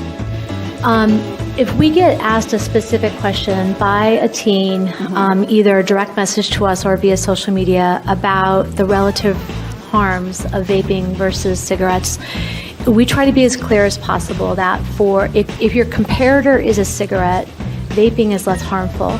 But vaping alone, especially if you've never been a cigarette user, vaping alone is not benign. And so we try to give them that frame of reference. And what I would say is kids are incredibly smart. I'm sure both of these gentlemen, I'm sure, see that. And they have a crap detector a mile wide.